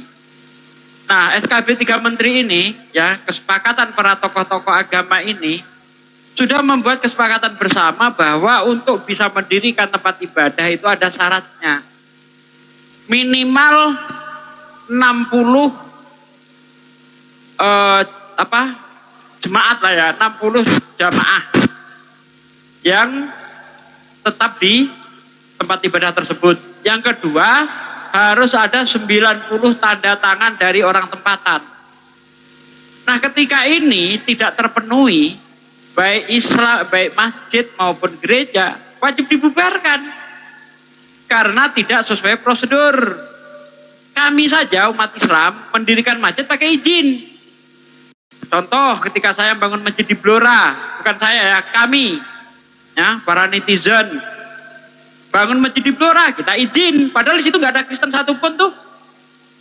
Di Blora itu kita bangun masjid JCC dulu bareng-bareng. Izin.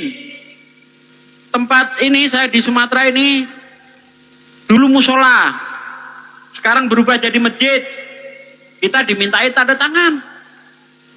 Jadi umat Islam itu ya orang yang taat hukum. Kristen minoritas tidak taat hukum. Nggak ada Kristen di situ, Kristen cuma 2 orang bikin gereja. Izin apa yang bisa dipenuhi? Gitu loh. Bukan kita sedang merusak tempat ibadah orang, menggeruduk orang, tidak. Di dalam Islam itu, jangankan di posisi damai seperti sekarang, di posisi perang saja kita nggak boleh mengganggu orang beribadah. Tidak boleh membunuh rahib-rahib, pendeta-pendeta, ya kan? Tidak boleh merusak tempat ibadah. Ada aturan di Islam. Gitu bos. Jadi oke, Mbak Sugi, Mbak Sugi. Bentar Bang Boto. Hati Jadi boleh, yang di Depok itu gimana? Panas, tunggu dulu. Hati boleh panas, kepala harus dingin, Mbak Sugi. Nah, emang saya Jadi, panas, Bang? Enggak, Basugi, gini loh Basugi. Kita ini kan minoritas nih di Indonesia. Rangkul lah. Artinya gini loh. Jangan dipersulit ibadah. Biarkan Yang mempersulit siapa, Bang? Kan tadi udah saya katakan. Ada prosedur yang harus dilalui. Setiap penduduk, setiap pemeluk agama, ketika ingin mendirikan tempat ibadah, ada prosedurnya. Kalau kalian punya izin, kami tidak berhak untuk melarang kalian.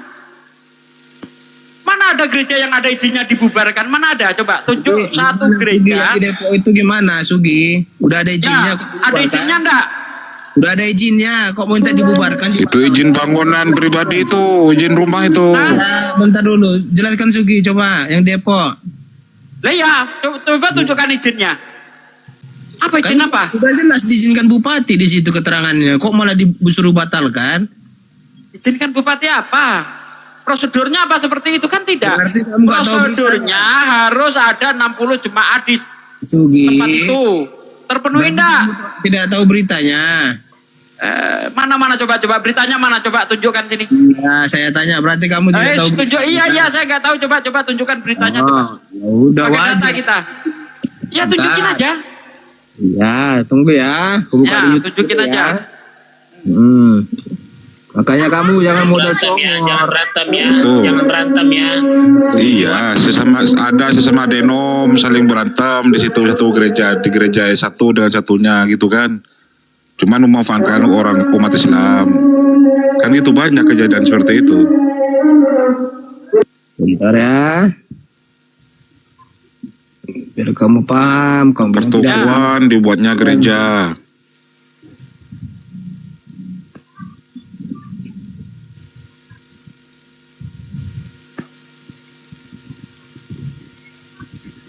Oh ya. Mana nih? Yang jelas Bang Sel itu ketika Ini saya baca ya, mendirikan telah bangunan. terjadi beberapa, nih saya bacakan ya. Telah terjadi beberapa insiden pembubaran atau penolakan kegiatan ibadah di Depok. Khususnya terkait dengan pembangunan gereja. Warga seringkali menolak pembangunan gereja baru dengan alasan kurangnya sosialisasi, tidak adanya persetujuan warga, dan kekhawatiran tentang dampak lingkungan atau sosial. Beberapa insiden melihat aksi unjuk rasa dan penolakan secara langsung di lokasi pembangunan. Nih, nggak ada pemberitahuan sama warga. Padahal jelas-jelas SKB 3 Ini, Menteri baca, harus Sugi, ada ini. 90. Sugi, Ya, ini besarin. Sarin.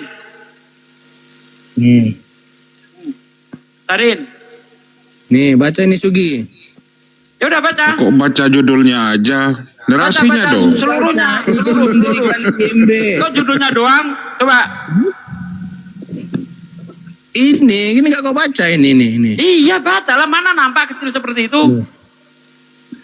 Ini nggak Nih. nampak. Iya, Pelanggaran pertanyaannya. ibadah diduga terjadi di Depok. Warga gerutu. Ini nggak nampak, Sugi. Nah, ini saya juga baca nih. Ya, ini kamu nggak nampak. Iya, Baca yang apakah dari itu yang netral, sudah yang direstui netral. oleh masyarakat setempat di situ? Ini saya baca dari Bang Greg. Kompas nih ya, Ini ada netral izinnya ya. kan, nih. Ini ada izinnya kan di Depok kan? Udah ada belum izinnya ini? Mana? Ini nggak ada Apa izinnya nih, ini izin mendirikan Coba bangunan kau IMB. tengok beritanya Nomor, ada seperti nomornya apa nih ya. beritanya. Ini, Beritanya 6 seperti Maret apa? 2005. Tipu-tipu doang aja. Beritanya seperti apa? Apa tibu-tibu? Waduh, 2005 sampai 2000 berapa itu? 2000 berapa? Apanya 4 Maret 2025 ini? Iya, pertanyaan selanjutnya apakah sudah minta izin ke masyarakat setempat? Kan itu juga salah satu persyaratan. Ini kan izin pemerintah loh ini. Nih. Iya, kalau masyarakat setempat di situ mayoritas Islam misalnya. Tempat gak diberitahu gimana sih? Alah. Apa sih? Tempat Sudah ibadah saya pun baca harus izin tadi. sama masyarakat gitu. Ya iyalah, SKB 3 Menteri seperti itu kok. Astaga. Itu sudah aturan itu. Kenapa sudah saya rupanya Bapak bilang. gereja? Kenapa harus sama masyarakat? Pemerintah nggak bisa. Tokoh-tokoh agama sudah membuat kesepakatan. Kau ngerti SKB 3 Menteri enggak sih? Alah Sugi, Alah Sugi. SKB 3 Merasa terganggu ya kalau dibangun gereja. SKB 3 Menteri menjelaskan bahwa Tanya. untuk bisa mendirikan tempat Kalau ibadah dibangun minimal. gereja, kamu terganggu. Ini dengar, bukan terganggu. Enggak, Kalian dengar dulu. maka Saya sudah ngomong dengar kewajiban dulu. kita ya menegakkan hukum. Jadi Kan kalau umat gereja Islam menegakkan dibangun, hukum. apakah kamu Karena terganggu itu tidak Sugi? sesuai prosedur, maka harus dibubarkan. Tapi Iya, kalau ada oke lah, izinnya, oke, siapa terserahmu. saja bisa Maksud saya, membubarkan. Izin apa yang apakah harus kalau di dilalui? gereja dibangun kamu Pertama terganggu? harus ada 90 jemaah tetap di tempat ibadah itu. Yang kedua harus ada izin atau minta tanda tangan kepada warga setempat minimal 60 orang, seingat saya. Itu harus dilalui. Tidak bisa langsung loncat ke pemerintah. Kalau Sugi. loncat ke pemerintah ada indikasi nyogok. Halo, Sugi. Ya, ada kedekatan di situ. Nah, itu Halo, keterangan Sugi. SKP 3 Menteri. Mau Sugi. protes apapun enggak bisa, udah. Cukup bisa tarik. Gantian ngomongnya. Udah turunin. Gantian. Enggak cocok, udah. Enggak Gantian cocok, ngomong. udah. Kita tarik, turunin. Dah. Enggak cocok udah. Mau ngeyel, saya enggak mau diajak ngeyel. Kita berbicara tentang SKP 3 Menteri. Dia mau loncat. Mana bisa seperti itu? Jadi itu tadi sudah saya baca, tidak ada konfirmasi kepada warga. Kok tiba-tiba ada gereja di situ? Wajarlah dibubarkan. Coba kalau apa? Kalau ada izin, nggak ada satu orang pun Mbak bisa Sugi, membubarkan itu. boleh nggak saya bertanya Mbak Sugi? Apa tuh? Apakah Mbak Sugi merasa marah ketika ada atau bertumbuh umat Kristen di Indonesia? Tersinggung nggak? Marah nggak? Oh tidak, asal caranya baik-baik, jangan tipu-tipu. Pakai Indomie lah dan sebagainya, nah, itu tidak ada masalah. Silahkan Anda berkembang. Islam menjelaskan lakum dinukum waliyadin. Bagimu agamamu, bagiku agamaku. Gak ada, kalau saya marah ngapain? Yang penting caranya Gini yang loh, bagus. Jangan Mas tipu-tipu Sugi. seperti yang terjadi orang-orang di Apakah Indonesia. gini loh Mas Sugi, apakah salah seseorang memberikan Indomie, telur, beras, uang? Apakah salah? Kalau tujuannya untuk agama salah Bang, karena di dalam undang-undang kita ya undang-undang nomor 11 saya ya, itu dilarang memberi sumbangan, terus selebaran, uang apapun untuk mempengaruhi orang masuk agama lain, tidak boleh. Ada ke undang-undangnya kok. Nih saya carikan ya, undang-undang berapa saya agak lupa itu. Undang-undang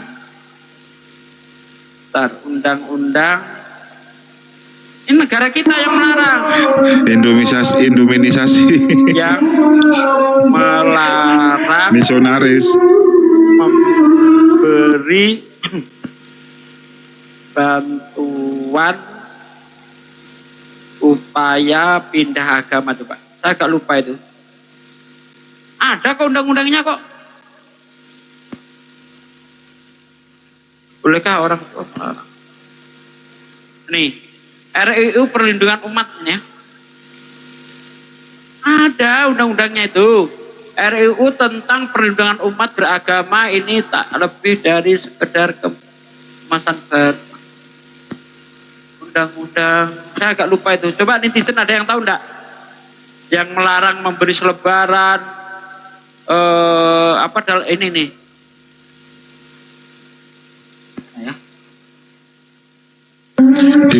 Dilarang menyebarkan agama kepada orang yang sudah beragama. Gitu aja Ustaz Sugi. Iya.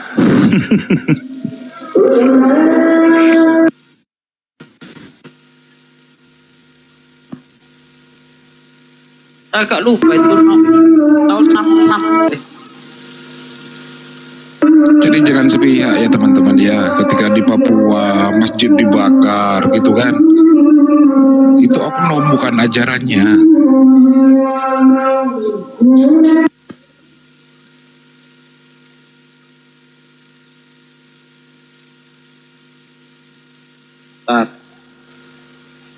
larangan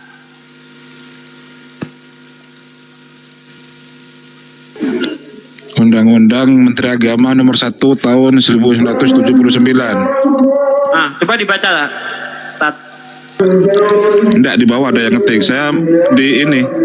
Saya masih Undang-undang berapa? Undang-undang berapa? Undang-Undang Menak Menteri Agama nomor 1 Menak tahun 1979. nomor 1 tahun 1979. Iya, 1979. Keputusan bersama Menteri Agama. Oh iya ini.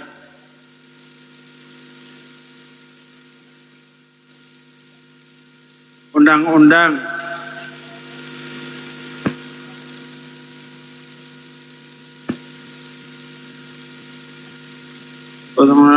memberikan pengaturan dan pengarahan bagi usaha-usaha penyiaran agama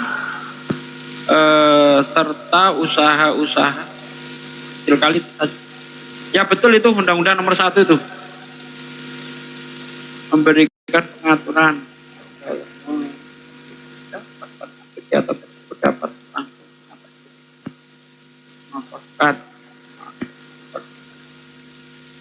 Iya, intinya di dalamnya itu dilarang mengiming-imingi untuk membujuk masuk agama tertentu. Itu Ustaz Suki.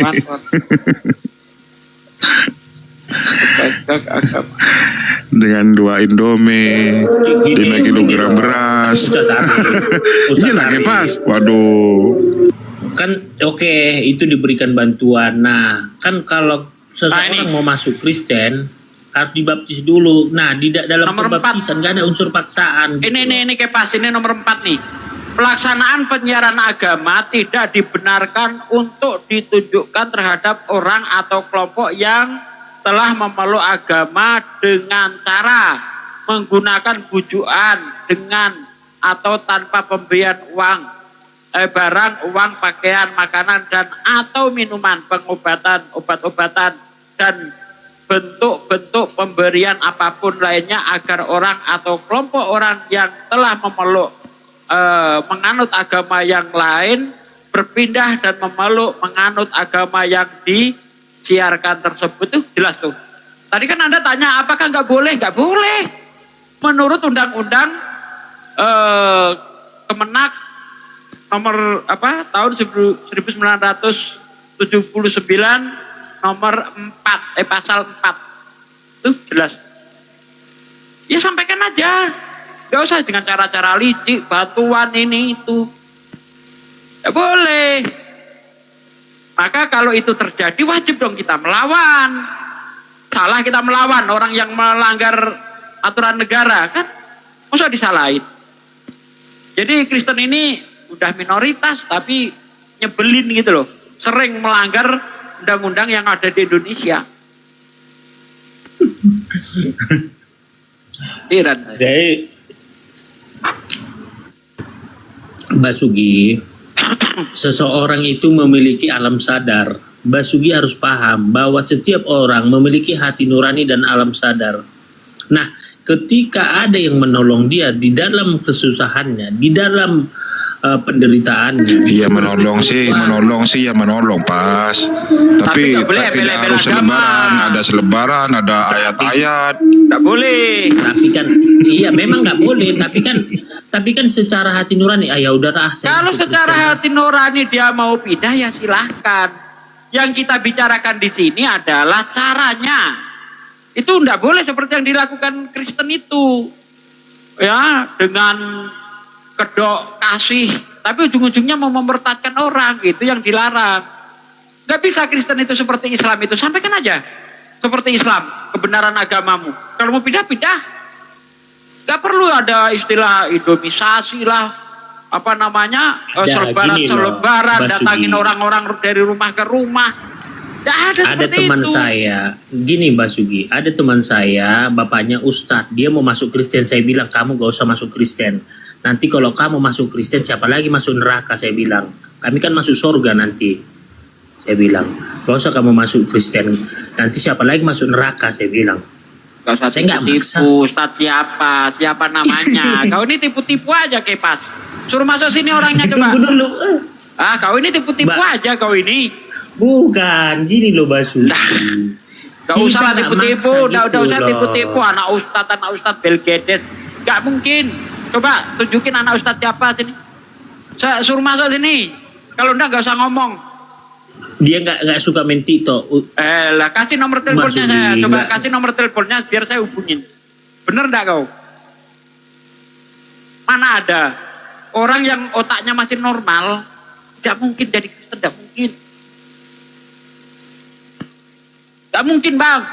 Ada seorang tokoh Kristen sendiri ya, namanya seingat saya Robert Pang. Mustahil orang itu waras sementara dia masih Kristen. Mustahil. Ini terus terang aja, ini tokoh Kristen sendiri mengatakan itu. Mustahil. Gimana orang bisa jadi Kristen kalau otaknya waras? Baru baca kitab Kejadian aja udah kacau balau seperti itu. Apa? Baru jangan memelintir-pelintir ayat kayak Kok mau melintir? baca Coba nih, ini ya. Orang awam yang belum pernah kena dogma nih, suruh baca kitab Kejadian. Di situ dikatakan ada terang di hari pertama. Mataharinya hari keempat. Apakah otak waras bisa nerima itu? Coba otak akal sehat mana yang bisa menerima ada terang tanpa ada benda penerang? Akal sehat mana yang bisa menerima seperti itu? bingung kan? Bingung. Itulah Yang gak kajian bingung itu Tuhan, orang yang gak mau Basuki. pakai otaknya. Itu baru gak bingung. Basuki. Tapi selagi Bukan dia itu. pakai otak Kepas, selagi dia Gini loh, menggunakan Basuki. akal sehatnya Kepas, tidak mungkin bisa percaya. Gini, Mbak Basugi, jangan main akal-akalan dengan Tuhan. Jangan kita anggap Tuhan itu terbatas. Tuhan itu maha kuasa gitu loh. Tuhan itu maha kuasa, Tuhan itu maha berilmu. Tidak mungkin dia akan ngaco.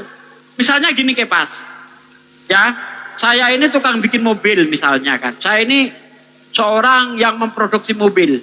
Mungkinkah apa yang saya katakan atau ketika saya menerbitkan buku panduan itu akan bertentangan dengan mobil saya? Misalnya mobil saya itu hanya bisa jalan dengan solar misalnya. Lalu saya memberi keterangan bahwa mobil itu bisa jalan dengan air. Masuk akal enggak? Tak mungkin lah. Nah kita tahu fakta tidak mungkin ada terang tanpa ada benda penerang. Lah kok Tuhan ngomong ada terang tanpa ada benda penerang, ini kan ngaco.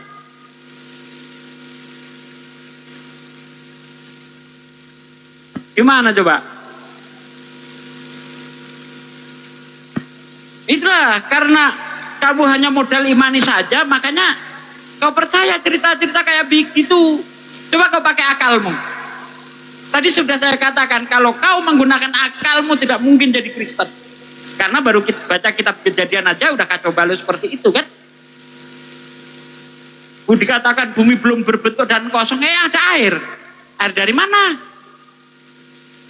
Kalau sudah ada air nggak bisa dikatakan kosong. Kalau sudah ada air tidak bisa dikatakan belum berbentuk. Kalau sudah terbentuk ada dataran tinggi, dataran rendah, barulah ada air.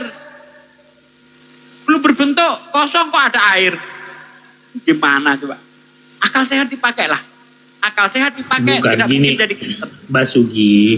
Basugi yang kebingungan. Kalau kita kan Kristen kan nggak kebingungan, buktinya kan banyak pengikut Kristen. Iya, karena kau tidak pakai akalmu. Coba pakai akalmu. Oke. Pakai akalmu. 1 tambah 1, 2. 2 tambah 2, 4. 4 tambah 4, 8. Itu akal. Benar kan? Masih ada kan? Betul. Basugi. Orang yang nggak pakai akal 1 tambah 1 tambah 1 1. Itu orang nggak pakai akal. Iya kan? Ketawa kau. Iyalah Basugi, gini loh. 1 tambah 1 tambah 1 sama dengan 1 karena Yesus itu Tuhan gitu loh. Lah kan? Ya ini orang nggak pakai akal ini. Coba pakai akalmu.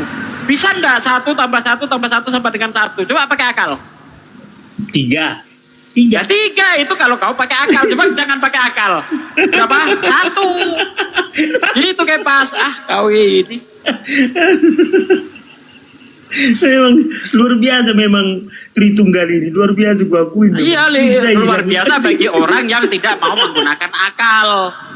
Tapi kalau orang pakai akal nggak mungkin percaya 1 tambah 1 tambah 1 adalah 1, nggak mungkin.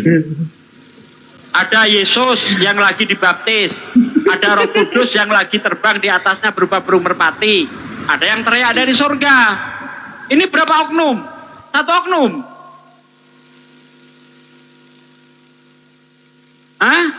Ada 3 sosok di waktu yang sama di 3 tempat yang berbeda. Ini orang nggak berakal dikatakan 1 ini. Aduh. Memang beda gini Mbak Sugi, memang beda pemahaman Kristen dan Islam ini memang jauh berbeda loh. Jadi ketika Bapa ilahi di sorga, Roh Kudus terawang-awang, Yesus dibaptis, nah artinya apa? Di situ ada 3 kepribadian, 1 hakikat, gitu loh. Hakikat apa sih, Kepas?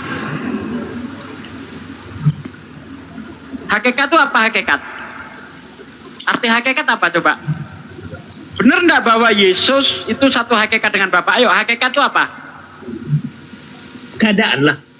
Keadaan yang sebenarnya. Atau kenyataan yang sebenarnya kan? Iya. Kenyataan Yesus yang sebenarnya adalah manusia. Ya kan? Enggak, kenyataan gini, yang dia bisa sebenarnya dinyatakan manusia, bisa dinyatakan Tuhan gitu loh, Mbak Sugi. Itu 2 hakikat jadinya, bukan 1 hakikat itu. Gini loh, Yesus kalau kita bilang bukan manusia, soalnya gini loh, dia makan ikan goreng. Oke, saya ikuti kamu. Oke, saya ikuti kamu Kepas. Yesus itu, ya kan, hakikatnya manusia dan Tuhan, gitu kan? Ya. Nah, apakah Bapak? Bentar, apakah Bapak manusia dan Tuhan? Bapak bukan manusia, dia Tuhan. Nah, berarti nggak 1 hakikat. Yesus kenyataan sebenarnya dalam iman Kristen manusia dan Tuhan. Bapak, gini, apakah manusia dan Tuhan? Gini Mbak Sugi, Yesus itu putra Allah. Jangan lari. Bener nggak 1 hakikat putra Allah. nih? Yang mana? Yesus hakikatnya adalah manusia dan Tuhan. Yesus hakikatnya kenyataan manusia yang dan sebenarnya Tuhan. dalam iman Kristen, ya kan? Yesus dalam iman Kristen hakikatnya atau kenyataan yang sebenarnya adalah manusia dan Tuhan, betul? Betul. Nah, dua natur dia. Dalam Yesus iman itu 2 Kristen, natur. bentar. Bapak dalam iman Kristen hakikatnya adalah Tuhan. Nggak pakai manusia kan?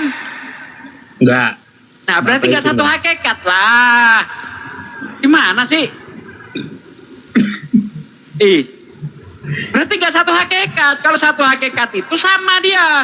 Yesus itu Tuhan nggak pakai manusia, Bapak itu Tuhan nggak pakai manusia. Berarti dia 1 hakikat. Tapi ternyata Yesus itu hakikatnya Tuhan dan manusia. Bapak hakikatnya tidak Tuhan dan manusia, dia hanya Tuhan doang. Berarti tidak 1 hakikat. Nah, inilah Mbak Sugi mau kita bedah tentang kedatangan Yesus ke bumi yang dimana ada dosa waris Adam dan Hawa. Kan gitu, penebusan dosa. Nah, ini Mbak Sugi kurang memahami kedatangan Yesus. Nah, di sini dia akar masalahnya. Mbak Sugi gak memahami kenapa Yesus ini datang.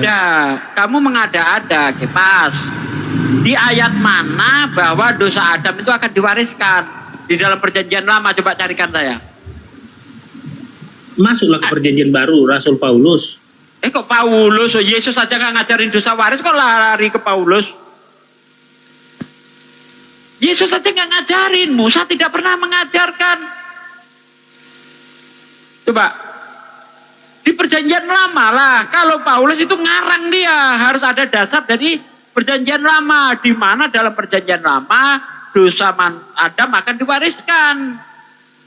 Kalau Paulus gini, itu mah akal-akalan Paulus.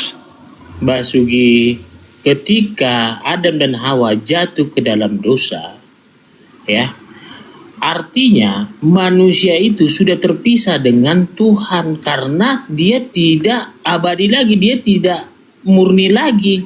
Oke, Dia itu sudah jatuh dalam dosa. itu kan terjadi pada Adam. Itulah. Itu kan terjadi pada Iya. Adam kan? Nah, inilah konsep tadi kedatangan Yesus ke bumi. Ini yang mau kita bahas. Nah, Itulah. ini akal-akalan Kepas. Basuki. Nggak ada dasarnya Kepas. Nggak ada dasarnya. Gitu loh, karena dosa itu ditanggung masing-masing. Maka ancamannya kamu akan mati pada saat hari memakannya. Berarti Adam yang menanggung dosanya sendiri. Makanya di dalam Yehezkiel 18 ayat 18 sampai 20, dosa ditanggung masing-masing. Yesus nggak pernah mengajarkan itu. Mana Yesus mengajarkan itu? Coba. Mazmur 51 ayat 7. Apa? Tuh, Mazmur 51 ayat 7. Bahwasanya aku diperanakan dengan kesalahan. Dan dengan dosa pun ibuku telah menerima aku. Itulah dosa waris Bang Sugi. Mazmur berapa? Main. Di atas juga mau beritakan. Ustaz Tarif di atas ini. Kayaknya lagi apa ini? Singit, di tambah singit ini. Saya di Silakan. bawah aja. Beritakan di atas, silakan. Kan. Mazmur 51 ayat 7. 51 nomor 7. Ayat 7. Oke ya.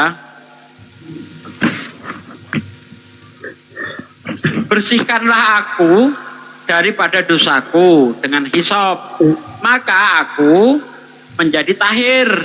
Basuhlah aku, maka aku akan menjadi lebih putih dari salju. Ini nomor 7 nih. Mana sih? Mazmur Bang. Mazmur. Iya, Mazmur. bukan saya. Mazmur 51 nomor 7 kan? Ini saya baca nih. Gak percaya ini orang. Ini. Jelas enggak? Nih. Ini Mazmur Ini. bukan nih? Ini Mazmur kan? 51. Tuh. Bersihkanlah aku daripada dosaku. Tuh. Ini. Nah, nanti. Ini Mazmur 51 ayat 7. Ini Alkitab, itu Alkitab Bang. Tapi Ya sama itu. beda Bang, buktinya itu beda, bunyinya beda. Ini mungkin salah ayat itu. Kok salah ayat lah, tertulis seperti itu salah ayat gimana sih? Mazmur Bentar, ini, bentar, Mazmur. kita baca di ayat 1 ya. 51 ayat 7.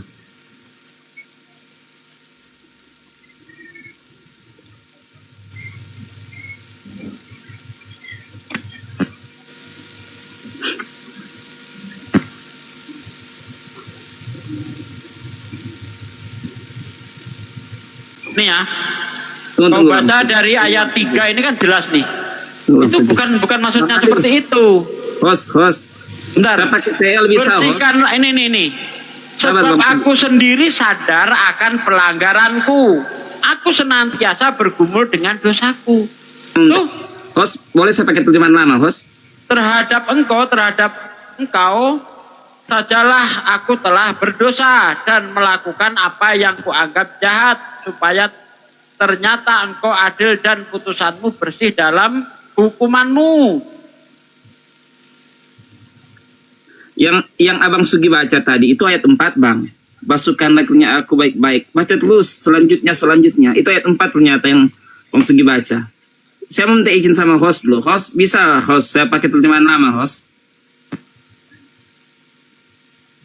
Bisa? Itu yang Bang Sugi baca itu ayat 4 tadi. Nah iya, terhadap engkau, ini kan di ayat 3 ini, sebab aku Ayat 7. sendiri sadar akan pelanggaranku, aku senantiasa bergumul dengan dosaku. Berarti kalau di ayat 7 itu, Ayat sesungguhnya 7. dalam kesalahan aku diperanakan, dalam dosa aku dikandung ibuku. Nah. Iya kan? Ya. Nah, Ya. ini terjadinya pelanggaran di ayat 3 itu. Gitu loh. Sekarang ya sekarang dosanya apa di dalam perut itu, dosa apa coba? Saya tanya.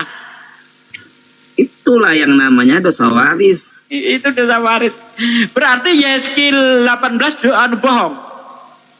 Itu bicara tentang dosa perbuatan. Nah, emang Adam bukan dosa perbuatan? Dosa. Adalah. Adam bukan dosa Karena perbuatan. Saya tanya. Ada karena adanya dosa waris sehingga manusia gampang berbuat dosa yang namanya dosa perbuatan. Gini Bang, iya. soal kesalahan Adam itu kan nggak bisa ya. Adam kan Ya, melakukan dosa, itu dosa perbuatan Adam kan? Iya, karena dari dosa. Seharusnya kalau itu dosa perbuatan Adam, maka Adam yang menanggung dosanya sendiri. Iya, ada menanggung Gitu loh. dosanya, Bang. Nah, Tetapi kenapa diwariskan? Gini, Bang. Iya. Memang ada menanggung dosanya. Bukti dalam Taman Eden, dia harus bersusah-susah untuk menghasilkan. Tetapi tentang dosa waris itu dari Adam, turunannya kita kan dari Adam, Bang. Yang jatuh dalam dosa, maka dosa itu kan terbawa terus. Itu yang namanya dosa turunan, dosa waris. Kan gini, Bang, soal kesalahan kan, Bang, itu nggak tahu dengan sendiri, ya itu yang namanya dosa waris. Anak-anak kita tanpa kita ajar dia untuk berdusta, maka dia akan tahu dusta itu dengan sendirinya. Nah, itu yang namanya dosa waris. Tanpa dia belajar pun dia bisa tahu. Nah, di dalam Yeskil 18 ayat 18, seorang anak tidak menanggung dosa ayah. Ya, itu dosa seorang ayah perbuatan. tidak menanggung dosa anak. Yang Betul. bertobat mendapat berkat. Amin. Yang berdosa yang akan mati. Itulah Amin. itu. Ini membantah adanya Iya. dosa waris ayat ini. Bukan. Gitu loh. Itu dosa perbuatan, Bang Sugi. Nah, Beda sekarang saya dengan dosa tanya, perbuatan, apakah dosa ada waris. makan buah itu bukan dosa perbuatan? Iya, karena itu dia dihukum. Nah, kalau Dikeluarkan itu dari Taman dosa Eden. perbuatan, seharusnya Adam sendiri yang menanggung. Iya, Coba sekarang Adam yang sekarang gini loh, Bang, tunjukkan ayat yang secara eksplisit bahwa dosa itu akan menjalar, akan diwariskan, itu ayat mana? Itu ayat yang tadi, Mas. Itu tidak begitu bunyinya. Coba ayat yang secara Coba, eksplisit ini. bahwa aku akan menanggungkan dosamu kepada anak keturunanmu, gitu ada enggak? Gak ada, Bang. Ya, suka-suka Bang Sugi lah. Aduh, Serah. gak ada seperti itu. Karena saya suka Bahkan- kasih ada data, Bang Sugi mau lompat kemana. Ini kan Abang Sugi gini, kan saya Bang, iyakan ayat ini apa yang tidak baca Bang kuat. Sugi. Ayat ini tidak kuat. Menurut Bang Sugi, Karena ada Yeskil 18 ayat 18. dosa ditanggung perbuatan. masing-masing. Gitu loh. Iya, kan itu namanya dosa perbuatan. Saya iyakan. Oke, sekarang setelah saya ikuti kamu. Sekarang setelah Yesus disalib, apa manfaatnya? Ya, terkait dosa waris. Coba. Apa? Ya, oke. Siap. Perubahan apa yang terjadi sebelum ditebus dan sudah ditebus itu apa yang nampak gitu, nyata apa? Coba. Ya. Yang pertama, yang awalnya manusia dikeluarkan dari Taman Eden, maka Eden itu dipulihkan, dikembalikan karena manusia kembali bisa ke Taman Eden atau Firdaus namanya. Itu dikatakan di dalam pada Sayyid Yesus. Yang nampak, Bang, yang nampak saya tanya. Sekarang ginilah biar Sama-sama Anda nggak di bingung. Firdaus. Itulah pemulihan Oke, pertama. sekarang gini. Apa akibat dari Adam makan buah itu? Apa? Coba. Apa? Hukumannya apa setelah Adam makan Jelaskan buah itu? akibatnya dan cerita itu. Mereka dikeluarkan dari Taman Eden. Oh itu. Boleh saya jawab? Bang, kalau mengenai itu, baik dia makan buah atau tidak makan buah, dia tetap akan keluar dari Taman Eden. Kenapa begitu? Ya. Karena di dalam kitab Kejadian 1 ayat 26, 27, bahwa manusia itu diciptakan untuk menguasai bumi. Sama di Islam. Di Islam itu ada makan buah, kuldi ataupun tidak makan, dia tetap akan di bumi. Karena rencana dari awal sudah dikatakan, aku hendak menciptakan manusia untuk menjadi khalifah di bumi. Gitu loh. Ada makan buah, nggak makan buah, nggak ada urusan, dia tetap aja nanti keluar dari Taman Eden. Nah, sekarang saya ingin yang dampak nyata. Misalnya setelah ada makan buah yang terjadi ini. Ada makan susah payah. Perempuan akan melahirkan. Akan birahi. Nah setelah ditebus Yesus, masih nggak perempuan itu birahi kepada laki-laki?